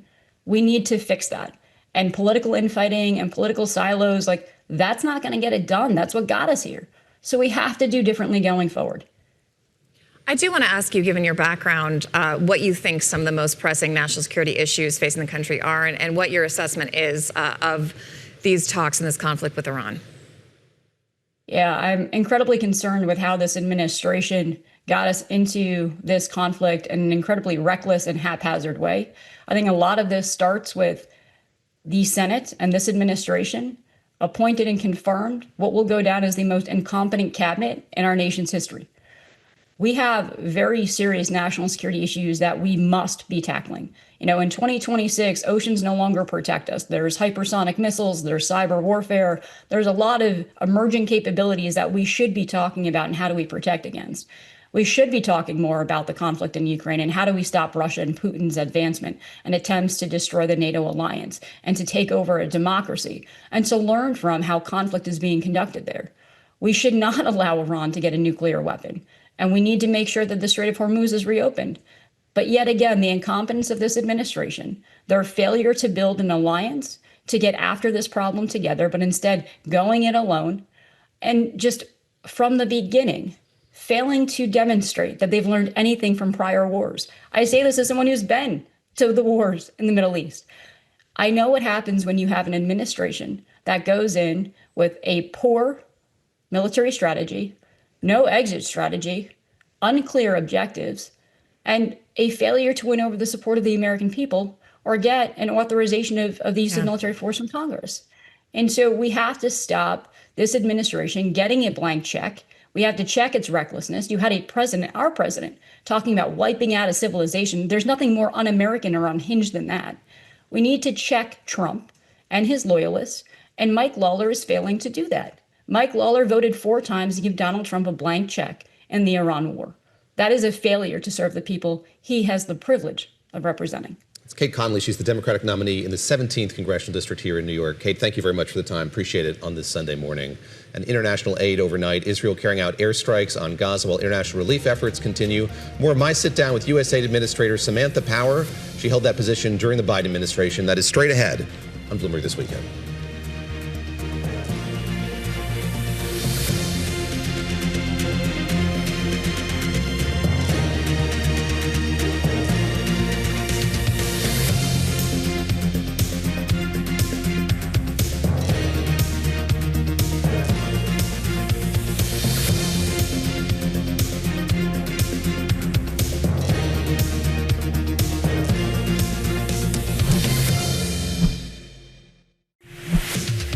Thank you for joining us live on Bloomberg This Week, and I'm Lisa Mateo. Let's update you on today's stories. And this news just coming in, a Saudi Aramco helicopter has crashed in Saudi Arabia, killing all 14 people on board. No word yet on the reason for that crash. An investigation is ongoing. Of course, we'll bring you more information as soon as it does come in. In other news this morning, wildfire activity, well, that has intensified across the western U.S., killing 3 firefighters, injuring 2 others on the Colorado-Utah border. The latest blaze, that's the Cottonwood Fire in southwest Utah. It grew Saturday to more than 144 square miles after barreling through canyons and mountainsides. President Donald Trump said he is nominating a former Oklahoma State trooper and U.S. Marine as the next director of ICE. In a social media post, the president said that Lance Schroyer is a proven leader with decades of experience locking up the worst of the worst. His nomination still must be approved by the Senate. And Amazon's Prime Day, well, it pushed online shoppers to record numbers. According to Adobe, total spending across all retailers in the U.S. for the 4-day period hit $26.4 billion. That's up 9.3% from last year's big discount event. Walmart, Target, they also hosted those overlapping promotions. Consumer research firm Numerator, they say the average household spent a total of $143 on Amazon. That's actually down 8.3% from last year. And I guess they didn't have such great sales. Top selling items on Amazon included protein shakes, trash bags, and cat treats. Wow. Who knew? I wouldn't say I was a skeptic of this. I knew that it would be big, but I was cranky and I didn't buy Luddite anything. about Did it. you guys buy anything? I did not know. Lisa, not even the protein shakes? Protein shakes. Everybody did, though. My daughter bought enough. I could not. Too many packages. Fair enough. Thank you, Lisa. Thanks, Lisa. All right, we're going to go back to what we've been talking about for a lot of this morning, and that's this tenuous MOU between the U.S. and Iran, especially as both those parties are trading attacks and threats. The question is whether the MOU will hold as we mark the almost almost 4-month period of this conflict. I spoke with Samantha Power, the former U.S. permanent representative to the United Nations, about the deal and whether the White House is, in her estimation, ready and willing to push for the deal to work. I suppose I am optimistic that the Trump administration wants to end this war for the reason that the war has gone so badly for them. That's not an ideal negotiating posture. The Obama administration's negotiating posture was having mobilized the most severe sanctions against an expanding nuclear program that the world had ever seen, unity not only with our European allies, but also with Russia and China, who threw their weight behind those sanctions. That unity was a major part of and the severity of those sanctions was a major part of the story for why Iran came to the table and accepted the most intrusive inspection regime that had ever been negotiated, and the shutting down of nuclear sites, and the vow to not develop a nuclear weapon. I mean, so many of the concessions that they made were the product of that pressure. The posture that the Trump administration is bringing to the negotiation, especially with an eye, I gather, on the November midterm elections, is gas prices are too high. The Strait of Hormuz needs to be reopened. This hasn't brought about any of our stated objectives yet, including permanently disabling or dismantling their ballistic missile program, or curbing and permanently dismantling their support for regional proxies. And certainly it hasn't brought about regime change, in that the regime is arguably even more hardline and radical, and certainly more militarized, with the role of the IRGC even more central to every decision. So I think, given how it's going, I'm not optimistic that the deal is going to match that of the JCPOA. I suspect it'll be a far worse deal, but even if it were to match, I'm sure the Trump administration will say it doesn't and that it's a better deal. But even if it were to match, even in that happy scenario, and nobody would be happier, I think, than former Obama administration officials to see something like the reconstitution of the JCPOA, the harms done by this war to end up back where the Trump administration in its first term started, to end up, let's say, in that optimistic scenario that they end up back with the JCPOA. What about the Iranian lives lost? What about the Lebanese lives lost? What about the 13 U.S. service member lives lost? What about the toll on the American people of paying, on average, 55 cents more per gallon of gas, which, next to lives lost, of course, is not the most important element, but the amount of needless suffering that this war of choice has brought about is hard to find words for. Israel was not a party to that memo of understanding that was signed by the president and the Iranians, but it continues to have influence over sort of the course of events here. And there is a chorus, as you know, a growing chorus of people saying the U.S. should reevaluate the way that it manages that relationship with Israel. I wonder if you're among that group, that in light of what we saw after October 7th, in light of what's happened with this war, if this is a moment when that needs to happen.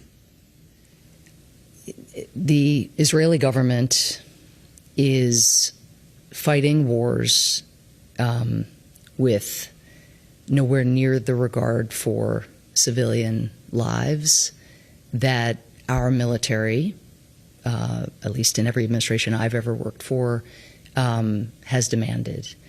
And so that was true in Gaza when I was at USAID, and we were pleading with the Israeli government to allow more humanitarian assistance to flow into Gaza. Very complicated situation in Gaza with gangs and Hamas, and I don't want to in any way downplay the complexity, but you can only control what you can control, and the Israeli government was able to inspect and monitor what went into Gaza and was able throughout the conflict to allow far more food and medicine in than it chose to do so. That's just one example. The number of attacks on hospitals, on journalists, the sort of appearance, at least by some individuals within the Israeli government, of lumping all Palestinians in Gaza together, a sort of collective punishment mindset by some, and they're very explicit about it in their statements. That absolutely demands a reevaluation, because it is U.S.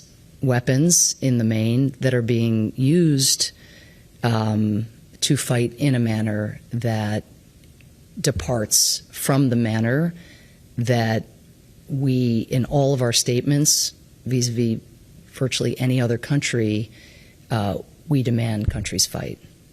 You did a series of interviews at the end of your tenure. You were still in government, and in a handful of them, you were asked about Gaza and the difficulty of getting humanitarian aid to people on the Strip. In a number of them, you read passages from your book, A Problem from Hell.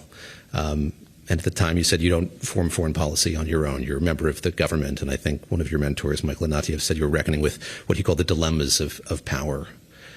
Now that you're out of government, now that some time has passed, do you think differently about that period of time? Is there more that you could have done under those circumstances? I mean, it's tough because I'm here, in an academic setting, and I feel the freedom, of course, to speak and write and all of that you don't have when you're in government. But I'm not helping any Palestinians here in the way that I had the chance to do, even if they understandably were immensely frustrated, not only with the United States, but with USAID and the limits of what we were able to achieve. But, being able to sit down with Bibi Netanyahu and say, this is not okay, and to be able to provide President Biden with the facts of what was and wasn't happening and the civilian casualties that were occurring. I mean, again, you don't get an A for effort, but USAID was the arm of the U.S. government that was pushing the hardest for the welfare of Palestinian civilians to be central to U.S. foreign policy. So we were pushing the Situation Room, but we're also pushing in our interface with the Israeli government. Because of the U.S.-Israel relationship and the, strength and history of the partnership, it was a USAID official who was the equivalent of the red phone when a Palestinian NGO or an international NGO was getting shot at. It was a USAID official who would get the call and say, can you call the Israelis and tell them to stop shooting? And we say to the Israelis, can we just have a red phone between you and the organization? Oh, it's the UN, they're biased, so USAID's role was important, and yet the limits of what we were able to achieve are evident. What could I have done differently? I mean, I wish I had been more persuasive. I wish that when we put in place a process to assess whether the Israeli government was meeting the assurances they had offered about unimpeded humanitarian access, and when USAID came forward and said they're not, I wish that my colleagues had embraced that finding, because USAID was on the ground or our partners were on the ground at the very least in Gaza, and those facts should have been integrated at the highest levels and should have informed the decisions about whether to continue the flow of military assistance. I was not sufficiently persuasive. I wish I'd been more persuasive. And yeah, I definitely spend a lot of time thinking, was there some way, to have somehow taken what we saw was happening on the ground and had it land in a manner that shook us out of the traditional way of doing business? Because Israel wasn't, because of October 7th and the trauma and the horror of what had been done to Israelis, and for other reasons, owing to the nature of who constituted the government. People not in favor of a two-state solution, some individuals who'd never really cared about the welfare of Palestinians at all. But owing to those two circumstances, Israel was not operating and continues not to operate in a business-as-usual manner, and yet there are aspects of the national security establishment that kept operating as if we were in a pre-October 7th kind of relationship. You can watch that entire conversation at Bloomberg.com/video. Also listen to it on the Big Take podcast, available wherever you get your podcasts. We talked about USAID, of course, talked about the future of the Democratic Party with regard to foreign policy as well. So please take a listen, watch that if you'd like to see more. Something we're watching at the moment, the president appears to have gone on a walk out of the White House. He is in Lafayette Square, which is too rainy for golf, even though he seems dressed for it. It is pouring rain. We don't usually see the president going out in the rain. He's got a baseball cap on, and he appears to be looking at some of the fountains and statues in that park directly adjacent to the White House across 16th Street there in Washington. We've got the Jeff Mason, our White House correspondent, coming up shortly in the next hour, and maybe by then we will know what this was all about. So stand by to stand by. Doug Burgum next to him there, Interior Secretary. But coming up next, the Supreme Court may hand down its biggest decisions of the term this week, testing the president's power after siding with him on a key immigration case. We're going to have that next here on Bloomberg This Weekend. Stick with us.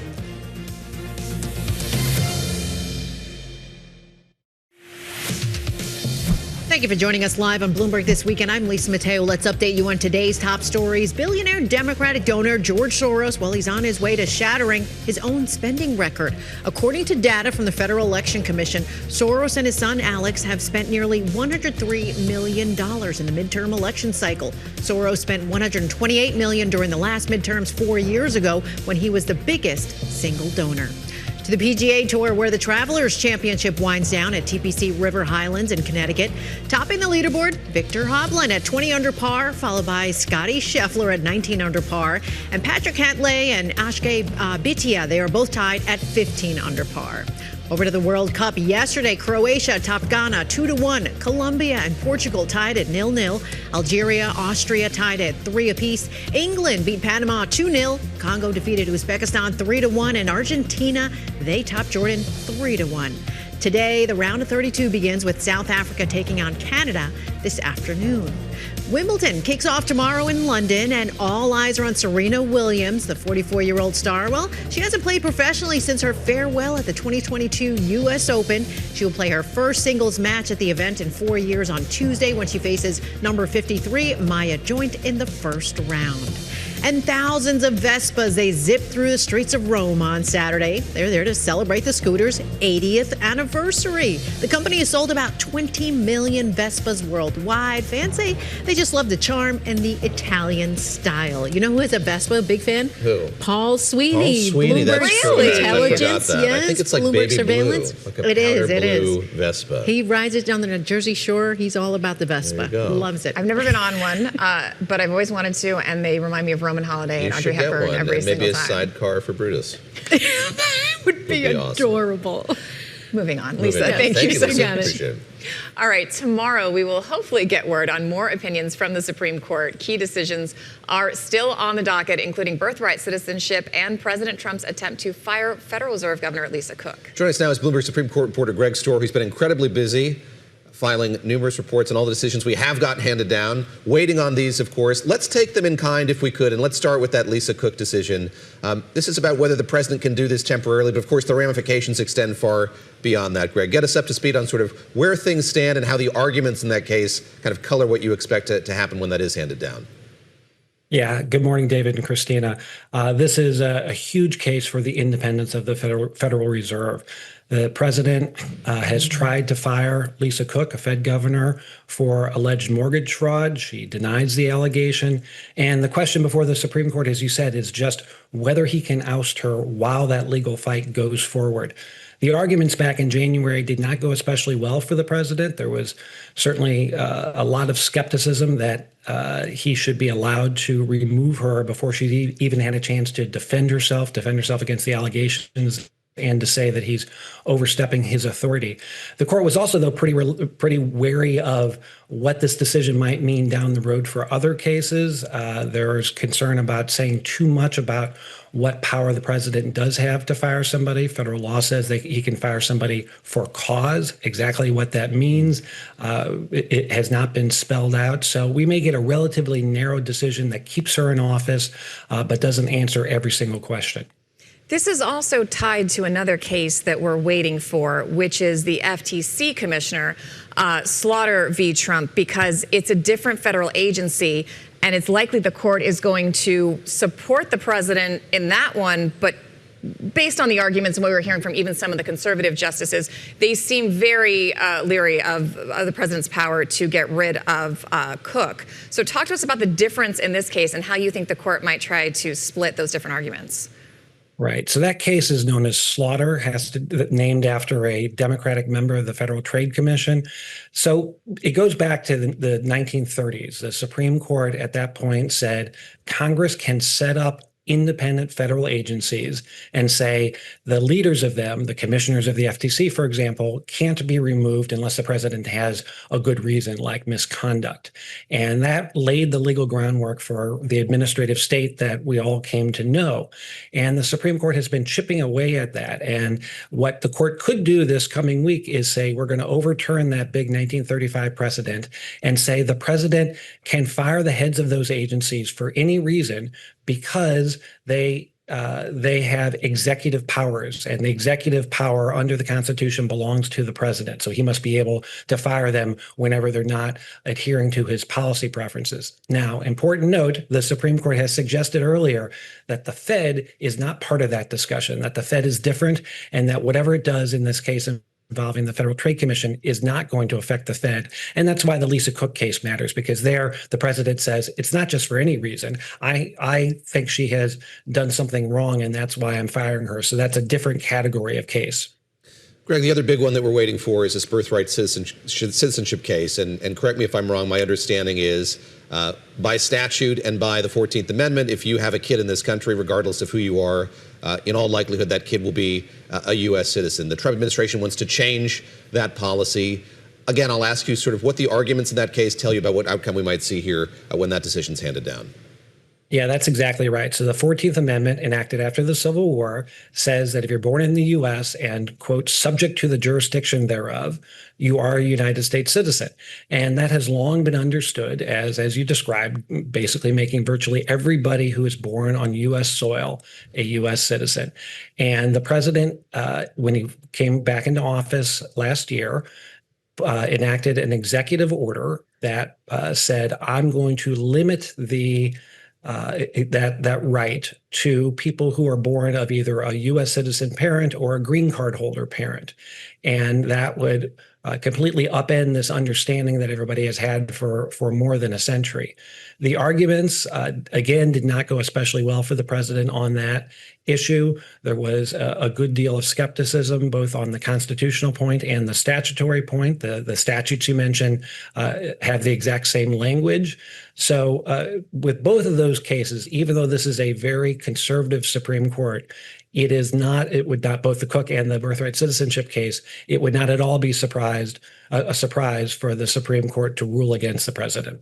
One of the other things that I thought was interesting in the arguments is some of the justices were asking John Sauer, who's representing the government, essentially the status of the child would be in limbo and then would have to be litigated for months based on whether or not the parent was determined to domicile there, whether or not they had status. Like, it seems like the adjudication part of that would be just insurmountable, and there's no apparatus to decide whether or not, there's no end point for that, right? That was one of the big arguments, as well as just a lot of case law here going back to the Chinese Exclusion Act, the Dred Scott decision. This has been long established precedent the court would be asked to go against.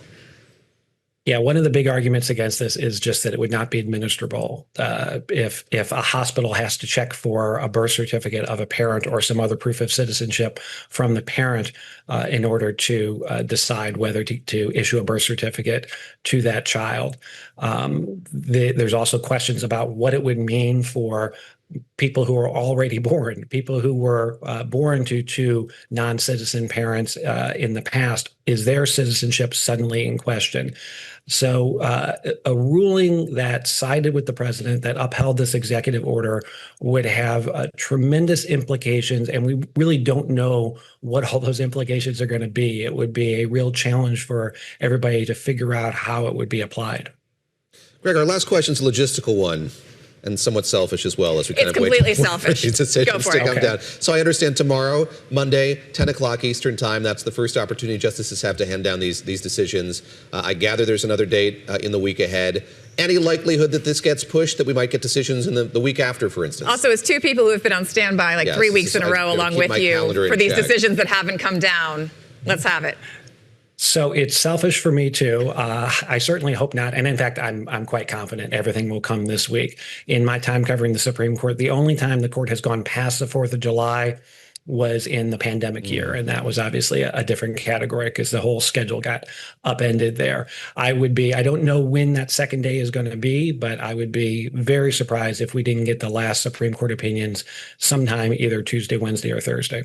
We'll be waiting for your reporting and analysis. Greg, thank you very much. That's Greg Stohr, covers the Supreme Court for us here at Bloomberg News. And a very generous colleague who's provided a lot of guidance Yes. throughout these weeks to all of us. So thanks again, Greg. All right, more students are getting a lesson in finance, how schools are preparing kids for their economic future. That's coming up next on Bloomberg This Weekend, on Bloomberg Television, Bloomberg Radio, Bloomberg.com, and the Bloomberg Business app.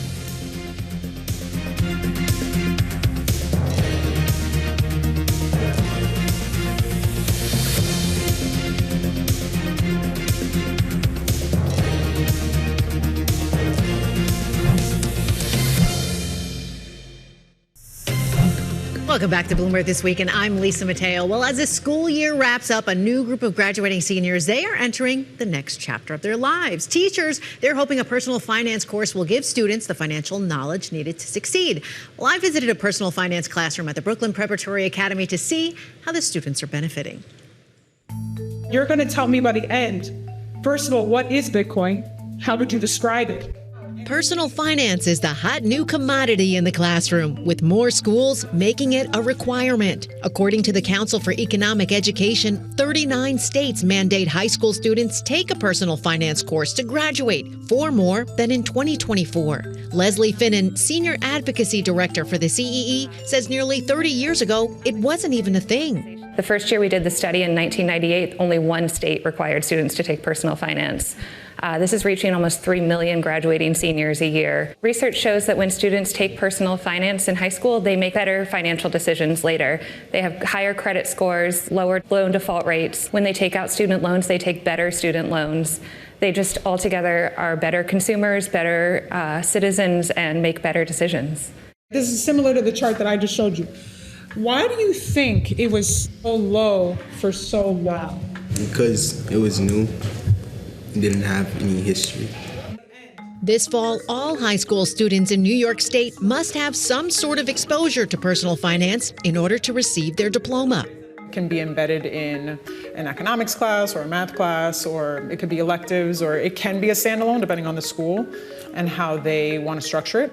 Diana Isern is assistant principal and financial literacy educator at Brooklyn Preparatory High School. She's been teaching her Money Moves class for 6 years, covering everything from investing in real estate to taxes and budgeting. For our students, I talk to them about credit scores, credit cards, credit reports, all of that kind of stuff, because if we can get to them prior to making big decisions in their life that are going to impact them for 20, 30, 40 years, and possibly not get them into debt and so that they have to kind of climb out of holes, then we need to do that earlier and just make them aware, make them informed about those things as soon as we can.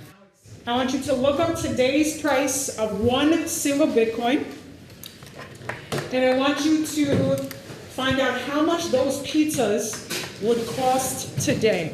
Try to show my gas bill, my electric bill, my my food, my grocery list, the whole thing. And they're like, whoa, it's like you spend $500 a month on groceries? And I'm like, yeah, that's with coupons, you know?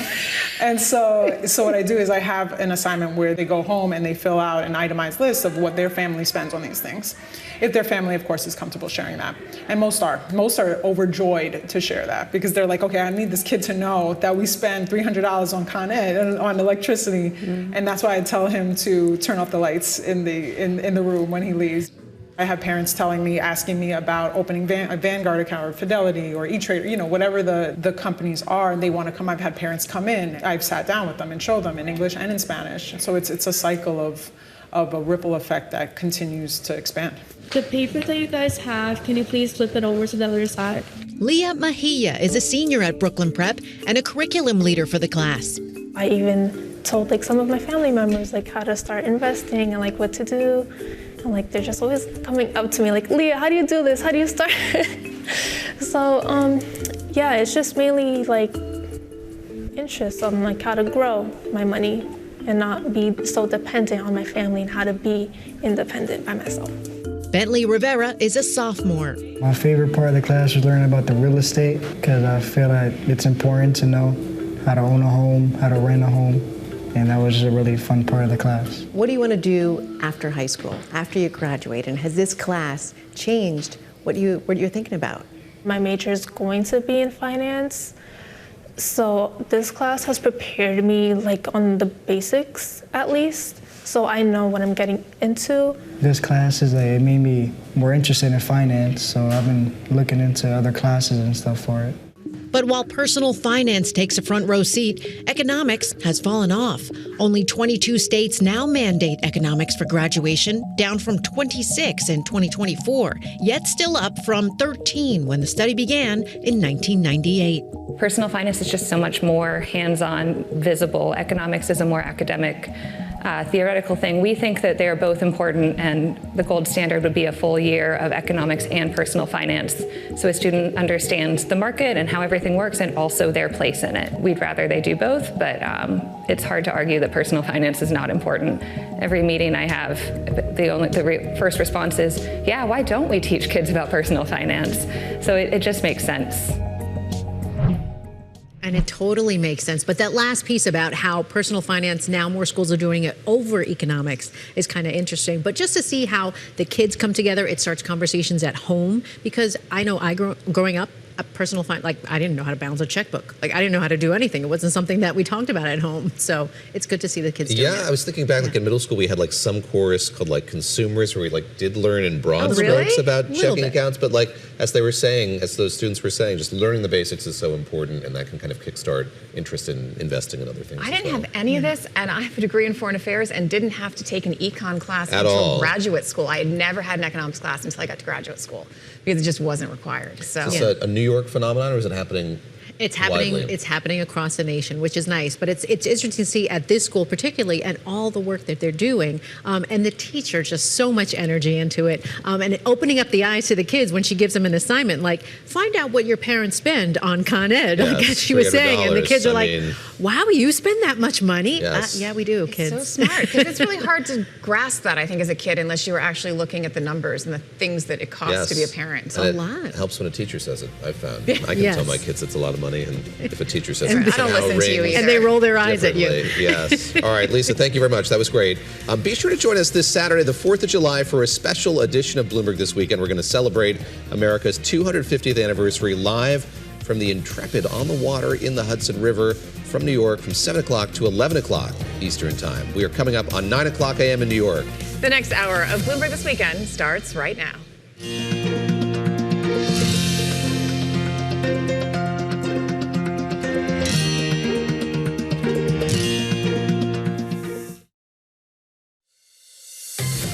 Welcome to Bloomberg This Weekend, live from New York with David Gura, Christina Ruffini, and Lisa Mateo. The latest headlines, key analysis, big interviews, and the stories that hit home on your days off.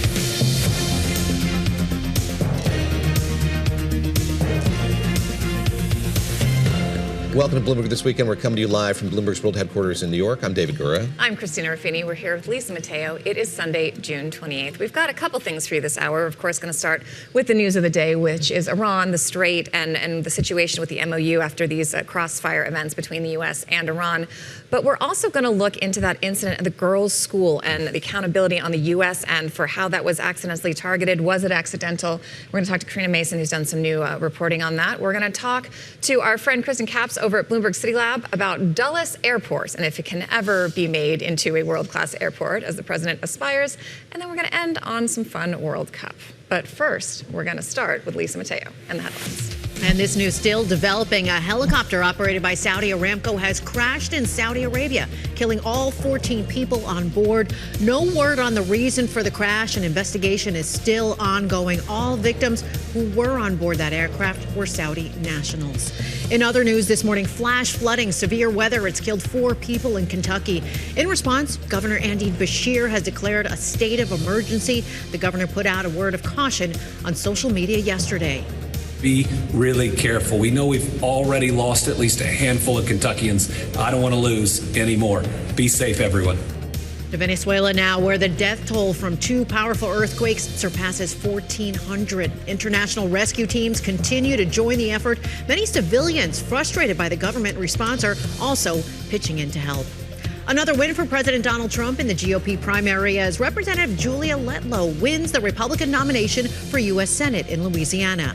President Trump, thank you for encouraging me to get in this race. Thank you for your endorsement. Louisiana loves you. Lewlow defeated State Treasurer John Fleming in the 2-candidate runoff after they finished ahead of GOP Senator Bill Cassidy in the primary last month. Well, the weekend of attacks continues in the Middle East with Iran launching drone and missile strikes targeting Bahrain and Kuwait. Sirens sounded in Kuwait City early Sunday. The attacks were in response to U.S. airstrikes that hit the Islamic Republic. Now, U.S. Central Command said numerous Iranian military sites were targeted. Iran's Parliamentary Revolutionary Guard, well, they threatened a complete halt to negotiations if Washington continues its attacks. The U.S. State Department will release new details of the deal Lebanon and Israel signed in Washington on Friday without Hezbollah. Under the agreement, Israel will withdraw from Lebanon-provided Hezbollah disarms. Now, it calls for Israel to initially withdraw from 2 small areas. They're called pilot zones. The Lebanese army will gradually assume full security responsibility over those areas. Meanwhile, Israeli strikes hit the central Gaza Strip on Saturday night. No casualties were immediately reported. Earlier in the day, though, an Israeli drone strike killed 2 Palestinian siblings in southern Gaza. The Israeli military said it was targeting a Hamas militant. And Ukraine has targeted Russian refineries in new drone attacks. In a post on X, President Volodymyr Zelensky called the attacks part of Kyiv's long-range sanctions campaign against Moscow. David and Christina, over to you. Lisa, thank you very Thanks, much. Lisa. You're laying out all that's happened here over these last 72 hours in the Middle East, and certainly a lot has. Yesterday on the show, Jeff Mason, our colleague who covers the White House, teased the fact he would have a new report out yesterday focusing on the way in which the President of the United States is trying to talk to the American people about the motivations for the war, yes, but also that agreement that was signed between the U.S. and Iran. We're going to dig into that more now with Jeff Mason, who joins us once again on this Sunday morning. Jeff, great to speak with you. And what you lay bare there is the president is trying to couch this in economic terms. He's really jawboning a lot about gasoline prices and oil prices and presenting this as sort of something that's going to lead to a better economic day for America. What are the venues in which he's doing that? And how resonant is that so far with the American people?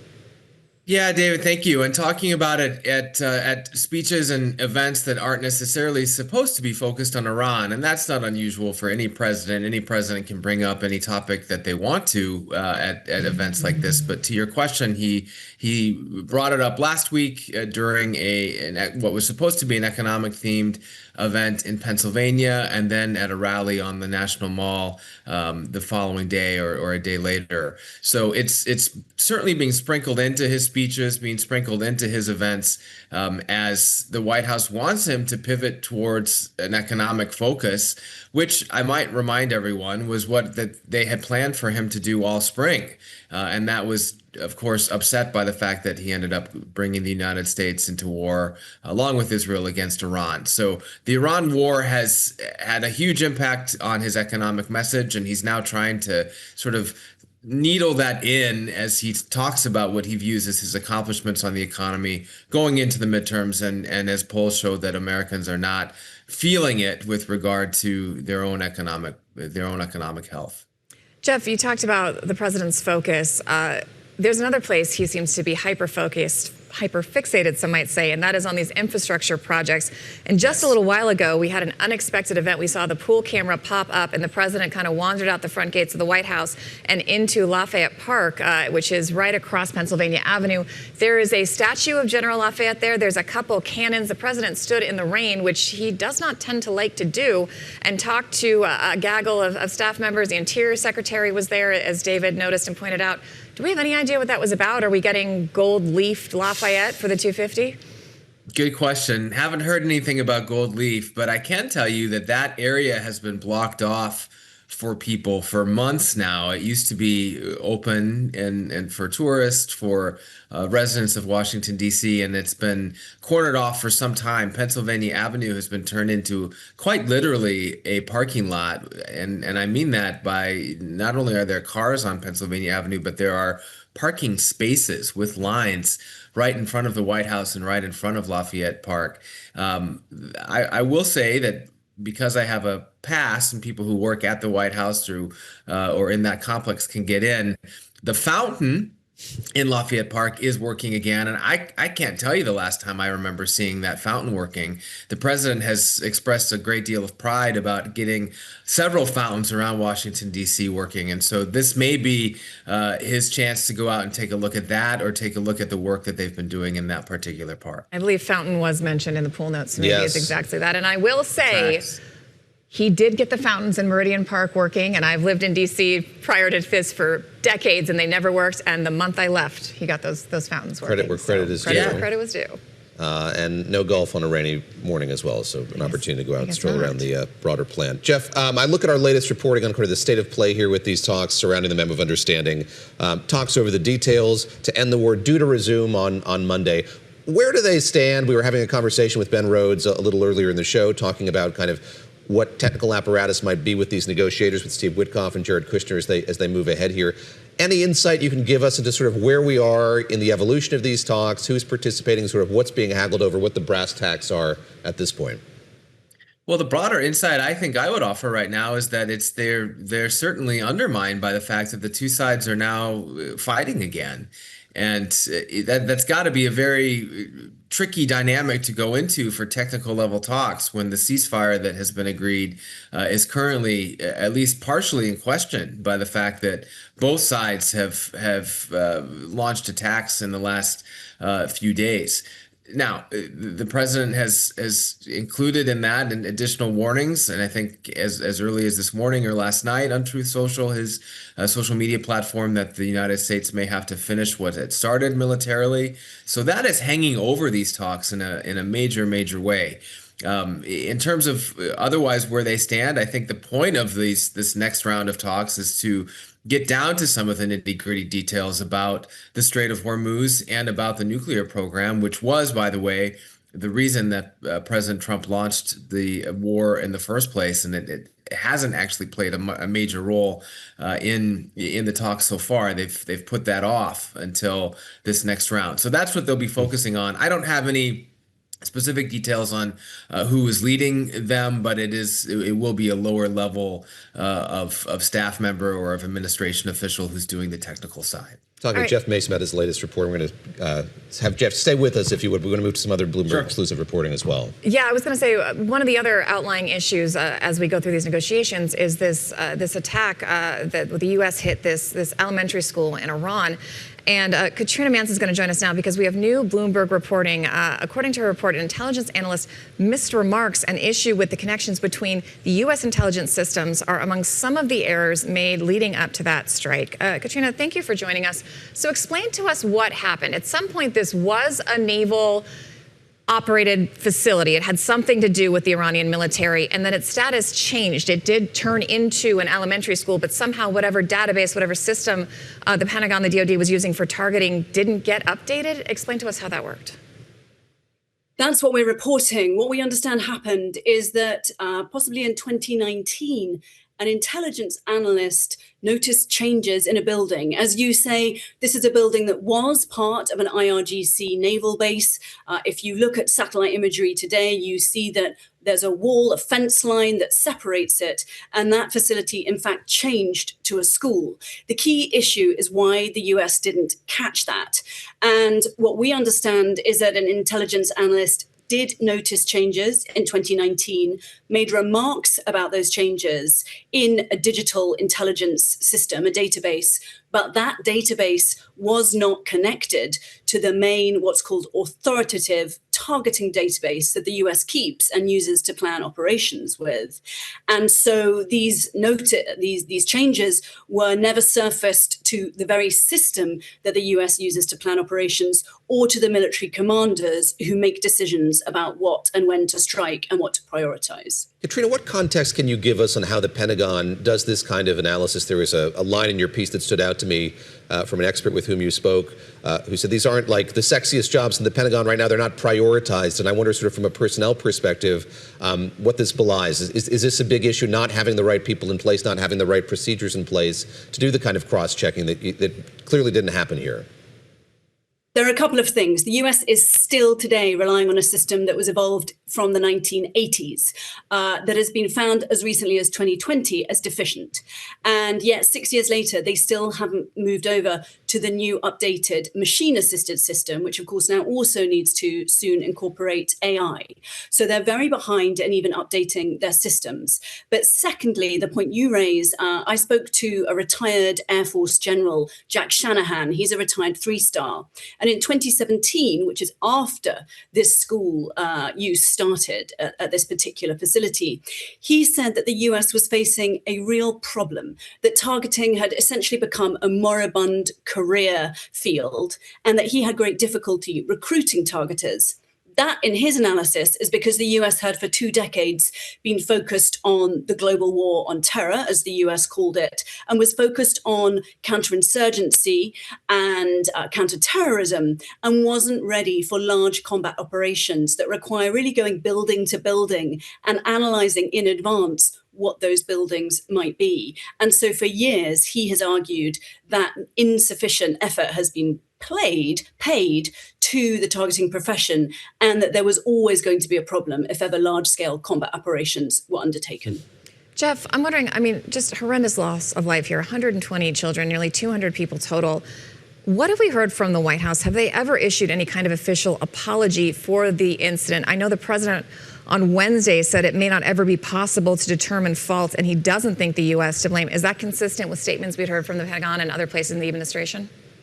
I think so, but I think you're right to ask that question, and I admire Katrina's reporting here, in large part because I think this story has not gotten a great deal of attention since the actual strike, and that's sort of a reality of the news cycle here, is that so many things happen that really big and really important stories sometimes don't continue to get the attention that they do or that they require. I would also add to that just a little piece of my own reporting, which is I spoke to a Democratic strategist last week about the Democrats' broad strategy going into the midterm elections. And her view was that the Democrats, on their own messaging with regard to Iran, need to focus on that school and need to focus on competence and the competence or the lack thereof that the Trump administration has shown, not only with regard to the war, but with regard to the economy. That, of course, now I'm quoting her, that's her view, but that could be something that we see bubbling up in messaging from the Democrats as they try to take over power in Washington during the midterms and really underscore what they see as failures by the Trump administration on both economic and foreign policy, and this would be one of those examples. Katrina, we have your rigorous and eye-opening and sobering reporting available at Bloomberg.com and on the terminal. There is an official investigation that was launched, and I'm curious what you can tell us just about the status of that. So picking up on what Jeff was saying, there has been a degree of happy talk both from the Pentagon and the White House that the investigation would be able to follow its course, the conclusions would be made available. What is the status of that investigation? Indeed, how rigorous is that? Three things. I understand that the investigation was submitted in April and that it's under review at CENTCOM. CENTCOM is US Central Command, the military theater that is actually conducting those operations against Iran. So that's the latest status. But it's really important to remember that Secretary Hegseth at the Department of Defense said absolutely they will make it public. This is an investigation that many people are clamoring for, from human rights campaigners, including several in Congress as well. And I spoke to a former chief of the Defense Intelligence Agency, that is the agency that runs the intelligence targeting database, Robert Ashley. He was there under the first Trump administration. And critically, he called on the government to make public that investigation. He said that Americans need to trust its intelligence services, community need to trust that they will become clear with the public about how it does targeting, how it reviews things in line with the law. And I think it's a real sense of rising pressure from even those within this military defense intelligence community wanting answers and wanting answers raked over in public. Jeff, I want to ask you about that accountability issue, because not only has the strike, from a psychological ops perspective, given the IRGC, Hezbollah, opponents of the U.S., a tool to use in their rhetoric, but it also seems to go to what you and Katrina have been talking about, which is this larger idea of lack of accountability at the Pentagon. Very quickly, we also have General Donahue being forced retired, and Admiral McRaven, who was in charge of the bin Laden raid, wrote an op-ed this week saying you have the right to fire generals, but the people have a right to know why. Have we seen any kind of movement from the White House that they need to protect their own liability here and be more transparent with why they're making some of these decisions? I think my answer to that question, Christina, is that the president really likes and supports Pete Hegseth. And there are multiple mistakes that people outside of the administration would point to with regard to the Secretary of War or Secretary of Defense that in other administrations might have led to his departure. And that has just not been the case here because the president sees him as someone who is an example of central casting. That's one of President Trump's favorite phrases. Yep. And so I have not picked up on any concern at the White House about these firings that you're referencing. That said, we know that the president can turn quickly on members of his cabinet or members of his staff. So TBD as to whether this might have an impact later. TBD. Jeff Mason, our colleague covering the White House, Katrina Manson, thanks to you as well for your fine reporting. Again, available at Bloomberg.com and on the terminal. Yeah, definitely go check it out. All right. It's the most expensive governor's race in U.S. history. Republican Steve Hilton, a one-time conservative commentator, talking to our colleague Michelle Hussein about his vision for California. That's up next on Bloomberg This Weekend.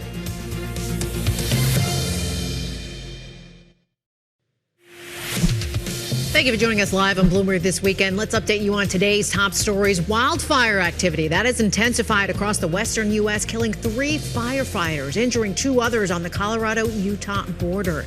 The latest blaze, which is the Cottonwood Fire in southwest Utah, it grew Saturday to more than 144 square miles after barreling through canyons and mountainsides, destroying part of a ski resort and numerous cabins. President Donald Trump said he is nominating a former Oklahoma State trooper and U.S. Marine as the next director of ICE.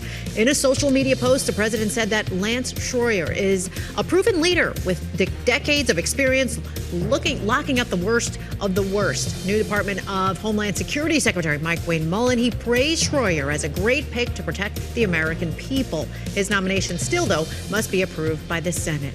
Samsung Electronics and SK Hynix, they're expected to announce hundreds of billions of dollars worth of new investments tomorrow. South Korean press is reporting that the country's president is set to host a, quote, national briefing on the 3 major mega projects for the Great Leap Forward of the Republic of Korea. Also tomorrow, Alphabet set to replace Verizon Communications in the Dow Jones Industrial Average. That happens prior to the opening of trading on Monday. David and Christina. Lisa, thank you very much. Thanks, Lisa.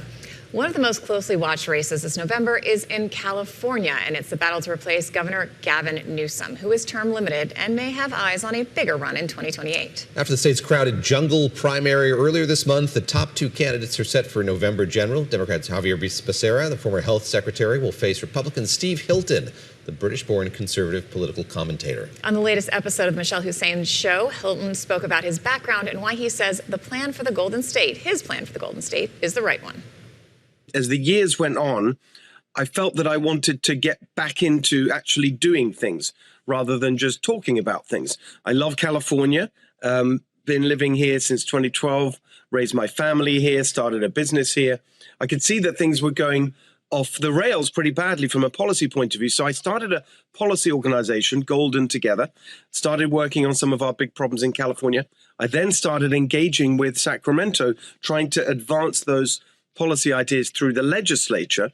And that was the point where I realized just how dysfunctional and broken California's system of government is, because every single meeting I had with legislators, Democrats, Republicans, it was the same story. Yes, you're right. These policies you're advocating would make a huge difference. We'd get more housing built. We'd lower the cost. All those things are true. However, it can never happen because the unions won't allow it. The climate activists won't allow it. The system just can't make it happen. And I just realized then that something has to change. Otherwise, this state that I love is just going to continue to decline. Yeah, it's the state you've made your home, in the country that you've made your home, having left the UK. And we're going to dig into all of this and the nuts and bolts of your campaign in a moment. But I just want to understand you more broadly to start with. Would you say that being on Fox, having that kind of prominence on TV, that's got to have played an important role in rising in the Republican Party, right? Donald Trump, it helped his rise because he was known from television and he was a fan of your show on Fox. I think that's right, that it gives you a platform. But I think it's that combination actually of media experience, policy and government experience and business experience that actually is a good fit for this role, not only of running for governor, but as I plan to be being the next governor. But when did you actually become a Republican? Because 2017, you were very clearly saying you weren't partisan and you were neither Democrat or Republican. Well, it's interesting. In many ways, I think the campaign I'm running is not particularly partisan. It's based on some broad common sense principles that I think most people can get behind. So I've never thought of myself as a particularly partisan person. However, there are realities about running for office in the US. It's basically a two-party system, and of course, I identify very much with the principles that underlie the Republican Party, just as I do the Conservative Party, where I worked for some years and was part of a coalition government led by a Conservative Prime Minister. The basic ideas that you would associate with the center-right are ideas that I share in terms of limiting the role of government, enhancing individual freedom. Those sorts of things have always been part of my political philosophy and therefore connect very much with the Republican Party here in America. I, of course, remember you from your time in the UK, working for David Cameron, before he got elected, after he became Prime Minister. You were part of that effort to detoxify the Conservative Party, to make it more electable, bring it into more of the centre ground, more socially liberal, more climate conscious. Are you still the same guy who did that? Oh, very much, very much. I understand that some people who haven't been following the intervening years may look at that and say, well, it's very different. David Cameron's a very different personality to the president who's the leader of the Republican Party in America today. I can see that very clearly, but everyone has their own personal style. But the ideas that really drove that process of change for the Conservative Party, in particular, focusing on people who've been left behind, on dealing with poverty and inequality, on helping working people, that was a really big part of the work that we did 20 years or so ago with the Conservative Party. And that's a big driver of what I'm really arguing for here. And there's many other similarities as well. I think perhaps the broadest one is a sense of that I've always had, which is a sense that we need to put power in people's hands and enable them to fight back against establishments or systems or centralized power that benefits a small group rather than the majority of people. That's always been a really important driving force. Yeah, but what you did for David Cameron, the person who you still say you are, that is very, very far from not only Donald Trump himself, but MAGA.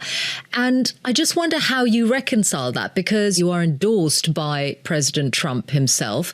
What you're representing yourself as is, I think, more the Arnold Schwarzenegger wing of the Republican Party in California. And he's someone who endorsed Kamala Harris in the last presidential election. Well, I don't think it's quite as the boxes are quite as neat and defined as that. I'm endorsed by many different kinds of Republicans. Of course, political parties are coalitions. And as I say, I think this campaign, everything I'm arguing for is not particularly partisan. The fact that we've got Democrats supporting the campaign is an example of that. And I think that what I've always tried to focus on is really the substance, the ideas, specific things. I'm a pragmatic candidate in this race, not an ideologue. The arguments I'm making about how we need to turn California around. We've got the highest cost of living by far. I'm not sure it's appreciated around the world because you look at the headline for California, we're the fourth biggest economy, and there's a sense of complacency there on the part of the current leadership. They keep saying that as if that answers all questions. Underneath that, this is a state that's in real trouble, especially from an economic point of view. And the solutions there actually go across party lines. They're just practical things to make life easier for families and businesses. So I think this whole conversation around labels and whatever doesn't really get to the point about what is needed in order to help California get back on track. Okay, but I don't think you can bat away being the fourth largest economy in the world quite so lightly. This happened last year. It was the fifth largest. Then California overtook Japan under Gavin Newsom. It doesn't feel like a failure to many people in the state, I would suspect, and certainly to people outside. Well, I think it does to many people inside because they're struggling to even live. That's why during Gavin Newsom's tenure as governor, nearly 2 million Californians have actually moved out because they can't live here anymore because it's so expensive. Let's just look at that number, the fourth biggest economy in the world. That's driven by two things that don't actually tell a story of health in terms of our economy. Partly, it's driven by a very small number of tech companies, fantastic success stories, which I strongly support. I'm very proud of the fact that we're leading the AI revolution in California. They generate enormous amounts of revenue, but not very many jobs. The second part of the story in terms of the size of our economy is that it includes the size of government. They've doubled the budget of the state of California in the last 10 years or so. Meanwhile, the results on every measure, education standards, the quality of our infrastructure, the highest unemployment rate of all 50 states, the highest poverty rate of all 50 states, tied with Louisiana. I think if we don't change direction this year, California really is heading for economic disaster. I've heard from so many business leaders that they're waiting to see what happens in November. And if we don't vote for change in California, they're out. And the exodus of businesses from California that you've seen in the last few years could turn into a stampede. On people leaving, there's an aspect of this on which you could agree with Gavin Newsom, which is that he is trying to stop the wealth tax on billionaires that's been proposed by one of the labor unions. He's determined to try and stop it because he thinks it will drive more people away. So area of agreement, yes, between you and Governor Newsom? Very much. Although I have to say, given his close relationship with the unions, I would have hoped he would have acted sooner to stop that even becoming a consideration. For example, right now, there's a process going on in Sacramento, very typical, it's kind of horse trading process where it's possible that the union itself will take it off the ballot. Now, because they're negotiating some other kind of agreements. That could have been done a year ago. Yeah, but he's working on this. And then he's working on this, that's the point. No, I agree with that. But as often with Gavin Newsom, a little bit more attention and focus earlier would have worked wonders. What do you think is going to be your biggest hurdle in this race in the next few months? Well, I think it's actually a belief that we can turn the desire for change. There's no question that California wants change. Every single piece of data you look at shows that. There's a clear majority of people who think that we're on the wrong track and that we need to change direction.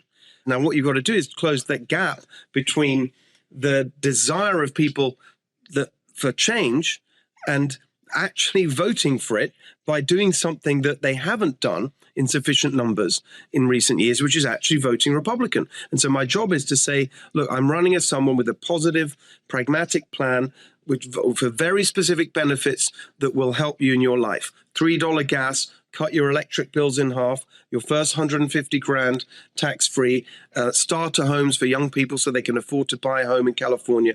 These are positive, practical things And my job is to get out there and show people how it can be done. And then I think we'll win. I'm very confident of that. You're going to need to have Democrats vote for you, essentially. I absolutely. I mean, it's a clear requirement that, given the numbers that you've seen in recent years, of course it's true that Democrats and independents, as it's called in California, no party preference voters, need to join our movement for change. They already are. I mean, we've been doing events up and down the state for a year now, town halls, hundreds of events. Thousands and thousands of people now have come out.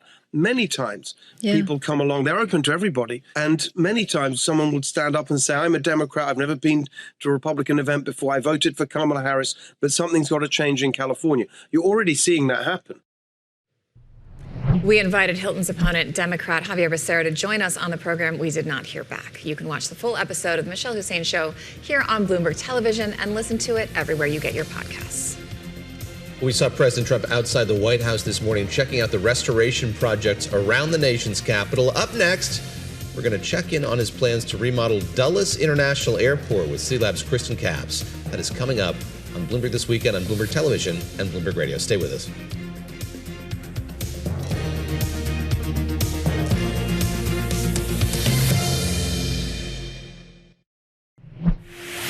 Thank you for joining us live on Bloomberg This Weekend. I'm Lisa Mateo. Let's update you on today's top stories. Another sign of AI infrastructure constraints. Google has placed limits on Meta Platform's use of its Gemini artificial intelligence models. The Financial Times says it's because it couldn't provide as much computing capacity as the social media company wanted.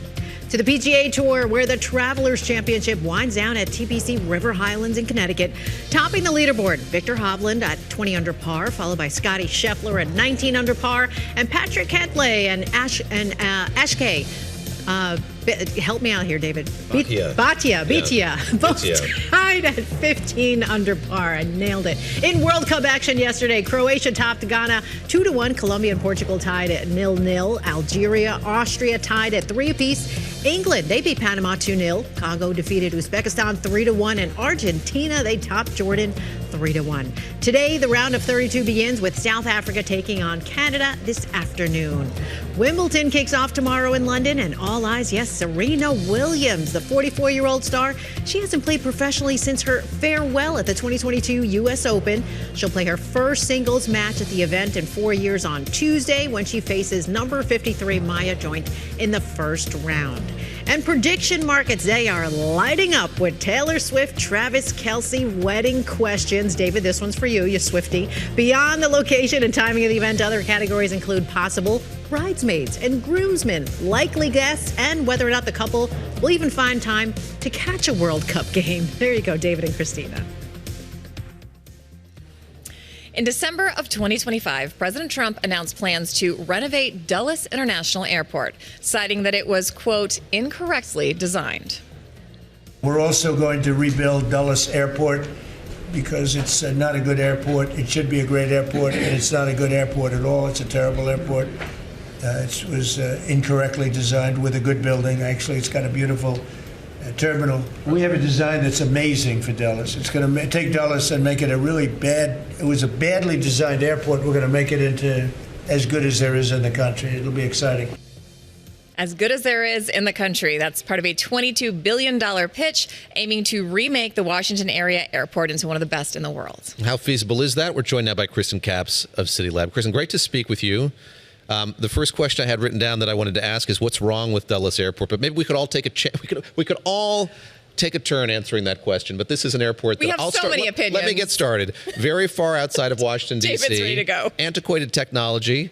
Yes, some architecture of note, but not a very easy place to get carpeting. Christina? The carpeting. Okay. You're trying to drag your suitcase along this friction carpeting, and the buses, the people mover buses, where you rush off the plane, you're so excited to get out, and you have to wait for everyone else who was on your plane to load into this bus to drive to the other terminal because they still don't have trains. All right, your turn. Pile on, Kristen. Anything else you want to add? Jump in here. You know, the real problem with those people movers that you're supposed to load into is that they weren't designed as cocktail lounges like they were originally meant to be. I think it might be a little easier if you had they were really supposed to be martini in your cocktail hand lounges? as your gate was moving. they were supposed to be. That was the idea. It was going to be a very kind of Jetsons vibe. You sit down, you have a drink, and then your gate just takes you to your plane. But as anyone who's flown into Dulles knows, that is not the vibe. No. Let me just sort of ask you where we are. We heard the president there saying Dulles is going to be great. It's going to be an airport like it should be, et cetera, et cetera. We had the creation of this Beautifying Transportation Infrastructure Council. Has anything tangible come out of that? Sort of what are the plans for Dulles that we know of? The Department of Transportation put out a request for ideas. They said, send us your suggestions. What do you want to see at Dulles? And they received a couple of dozen different responses, ranging from very fantastical renderings to just comments from, the peanut gallery. And after that, there was a much bigger submission, a bigger proposal that came from United Airlines and the Metropolitan Washington Airport Authority. Those are the entities that run the planes out of Dulles and run Dulles itself. And what they had in mind was a $22 billion revitalization plan that would make it arguably the best airport in the country. And that plan has an 8-year timeline. As you mentioned, it is United. If you are a United frequent flyer, as some of my friends are, spend their lives going out to Dulles rather than flying out of the much closer Reagan, which is closer downtown D.C. But 70% of the flights out of Dulles are United Airlines. Can they get this done in 8 years? And is it worth it to them? What do they have to gain? Because people are already held hostage to the points that they are accruing. They're going to go out there regardless. I mean, just to put it in context, it's difficult to imagine any kind of airport, upgrade taking place on a timescale that quickly. And this is like many, many upgrades happening all at once. It's a $22 billion plan that could be broken down into 5 or 6 multi-billion-dollar plans that involve the construction of new concourses, the expansion of an underground air train to unite them, and unfortunately for those fans who might be out there, the shelving of the quirky people movers. You mentioned the price, $22 billion. I'm going to go out on a limb and guess that United will not be ponying up the entire amount of money there. Who would pay for this reconstruction, this reinvention of Dulles? Yeah, so to give you some context, $22 billion is about what Qatar paid for Doha. It is an incredible amount of money for an airline. And Qatar, is able to do that because they make airports a big national priority in the Middle East and in Southeast Asia. In the United States, it's a little bit different. This is not going to be directly government funded. This is not going to be paid directly by United. It's going to be paid by passengers. And based on the estimates that we've seen from the reporting on this, that could be $100 extra for every ticket just to pay the debt on this expansion. Wow, that's crazy. All right, before we let you go, last time you and I hung out in Washington, we did a little tour of some of the monuments that have had facelifts at the behest of the president. Or might get them. Or the president's name put on them. And I know you have spent some time at the Lincoln Memorial Reflecting Pool. What is the update there? Where are we with this? The vibes are not great in Washington. It looks like a site of a natural disaster, really, not just because the pool is green and also a little bit blue with things floating in it, whether it's algae or paint slabs, but also because there's fencing all around. Now you can't get anywhere close. And if you try to, as I did earlier today, you will get chewed away by National Guard. The National Guard presence in D.C. is really astronomical. It's about doubled to, I think, 4,800 soldiers. So it's some kind of event for 250 here in D.C. Some kind of event, indeed. Look, we go to you for insight into architecture and urban planning. Talk a bit just about the unique challenges of these reflecting pools. This is not the first time, we should say, that there's been a giant algae bloom in these waters on the National Mall. Tilting at windmills or hoovering reflecting pools seem to be the same kind of Futilian expert. What are the inherent problems with the plan as it was implemented here to build these reflecting pools on the National Mall? Well, not to put too fine a point on it, but it's really geese. Canadian geese, the ducks You're that blaming stay the there. birds? Yes. I'm sorry to say, but the geese have really grown a lot in Washington, D.C., and it's made the reflecting pool a little bit more problematic for maintenance. But in general, when we're talking about maintenance of these unique monuments, there are very large teams of people that make sure that these things are done according to a series of like really Byzantine laws and historic preservation codes, and there are federal oversight bodies. And the Trump administration is not going through that process, to put it mildly. They are calling contractors and starting the work and then asking the questions later. Is there any long-term concern, we've only got a couple seconds left, that a lot of these things that have been quote-unquote refurbished are going to have to be fixed again in a more measured way, in a more historically accurate way, in a more lasting way all over again? I think that, eventually they can get the reflecting pool right. They're going to drain it after the 4th of July and start over. The bigger question, of course, is the White House East Wing and what the ballroom is going to look like and whether that's ever going to get finished. And if the claw remains. The claw is still there, if I'm not mistaken. The giant UFC arena, still there? It's been taken down, and now it looks like a vast scorched hole in the South Lawn. Excellent. You and I will have to go get kicked out of there next, because you and I got pushed off the Kennedy Center grounds. You've done the reflecting pool. We'll add a third one to our list. Kristen Capps of I'm sure we can make it happen.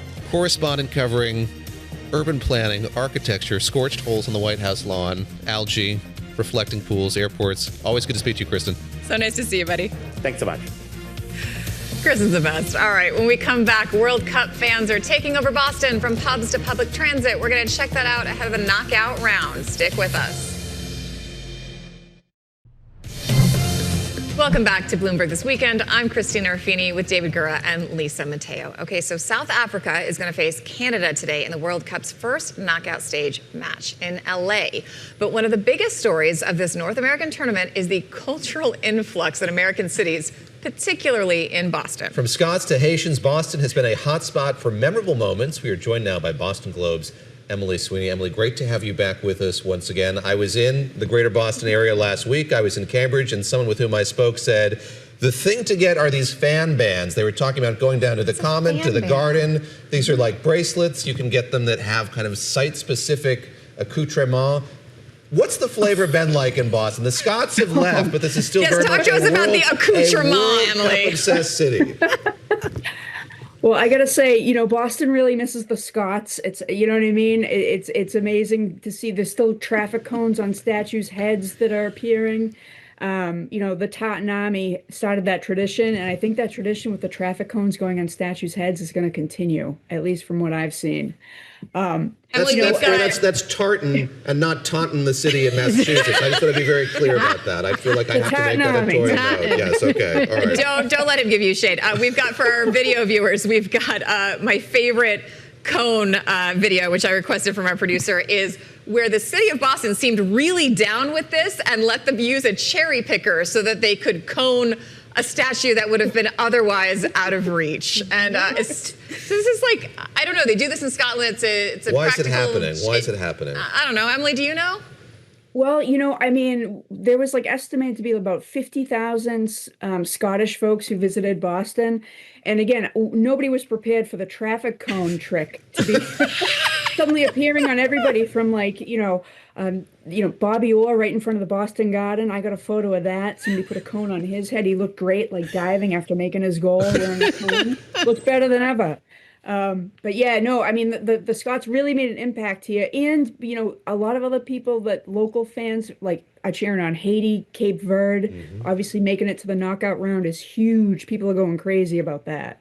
I'm so excited. I gotta ask you, Emily. So you mentioned the Scots, okay? So Boston, you think St. Patrick's Day, that's a big drinking day, okay? But the Scots outdrank this. I mean, did you party with these guys or what? They literally drank Boston out of beer. Yeah.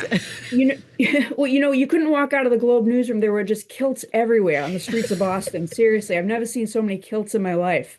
And everybody I spoke to from Scotland was just so friendly, so cool, so nice. And the bars, there were lines out the door. I was walking to work in the morning, and there literally were lines, to get into the bars, full of Scottish fans. But, everything was really cool because as much as they drink, it was very peaceful. no fighting or anything like that. Just a lot of good fun, a lot of good vibes. And like I said, all the Scottish people I talked to were so cool and so nice. A lot of good kilts as well. I understand your mayor is going to formalize this. Michelle Wu has formalized this kind of relationship between Bostonians and the Scots. Tell us a bit about that. Yeah, so there was an announcement made about being like a sister city of sorts, like a formal partnership with the city of Glasgow. And I know personally my friends who are now planning trips to Scotland to visit, like, people that weren't even thinking about going on vacation there. So, it was really cool. I think, I witnessed history getting made, like, on the streets of Boston. I've never heard so much singing in my life on the streets of Boston. And now it's a little bit quieter now that the Scots have left. You mentioned, I will say, they did go to Miami and try the traffic cone trick, and the Miami-Dade police were not into it. It was not allowed. You mentioned the Scots, you mentioned the Haitians, Cape Verde, but there's another fan headed your way. This is this viral Twitter star, Freddie. He's been tweeting his adventures in America. Everyone is following him, just a joyous trip through our nation. What does Boston have in store? What do you expect with the German fans coming to town? Yeah, well, I wish I knew what Freddie looked like. You don't. We have pictures now, and he's got a little smiley faces on his friends, and he puts different soccer players in front of his face. Yeah. Yeah, last I saw, he was in Agunquit, which I got to say, hands down, is like my favorite beach in New England. Yes. He picked a good one.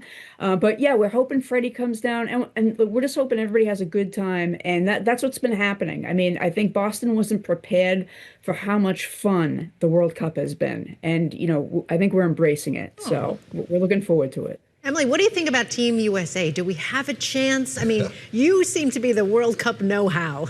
Tell us. Yeah. Well, I like Cape Verde has my heart, I gotta say. I don't want to sound like a traitor, but Team USA made it to the knockout round too. I mean, I'm looking forward to watching them on Wednesday. I think it's gonna be interesting to see what happens next. With the slate of teams that they're gonna be facing. But making it to the knockout round in the World Cup is huge. So for Team USA and for like a small country like Cape Verde, oh my God! And with Cape Verde, it being their first time ever. So I get like two teams I'm going to be rooting for sure. Very quickly here, we're complaining a lot about traffic and all the transportation issues here in New York. It's been rough in New York. How's Boston been handling it? How's that the trek out to Foxborough been for folks? The first trips, when I was talking to people who went out to Gillette Stadium, a.k.a. Boston Stadium, there were really long lines, but I mean, those lines were there, to make sure the flow of people, they wouldn't get like bottlenecked. But from what I've heard, like it got better as like as the games went on. So, I think the first ones, people had to wait a long time. But, other than that, there weren't any major issues that I've heard of. All right. The Boston Globe's one and only Emily Sweeney. You've gotten this new job since we saw you last. It's a perfect fit. Thank you so much for joining us. Thank you. I love her. Amazing. Boston deserves this joy, and I feel like America deserves the joy. I'm so glad this is going well so far. All right, thank you for joining us on Bloomberg This Weekend. I'm Christina Ruffini. I'm David Gura alongside Lisa Mateo. Join our colleagues in Asia this evening when global markets kick off trading at 7 o'clock Eastern Time. We'll be back with you Saturday at 7 a.m. Eastern, live from the Intrepid. The Michelle Hussein Show is next here on Bloomberg TV, radio, and all your platforms.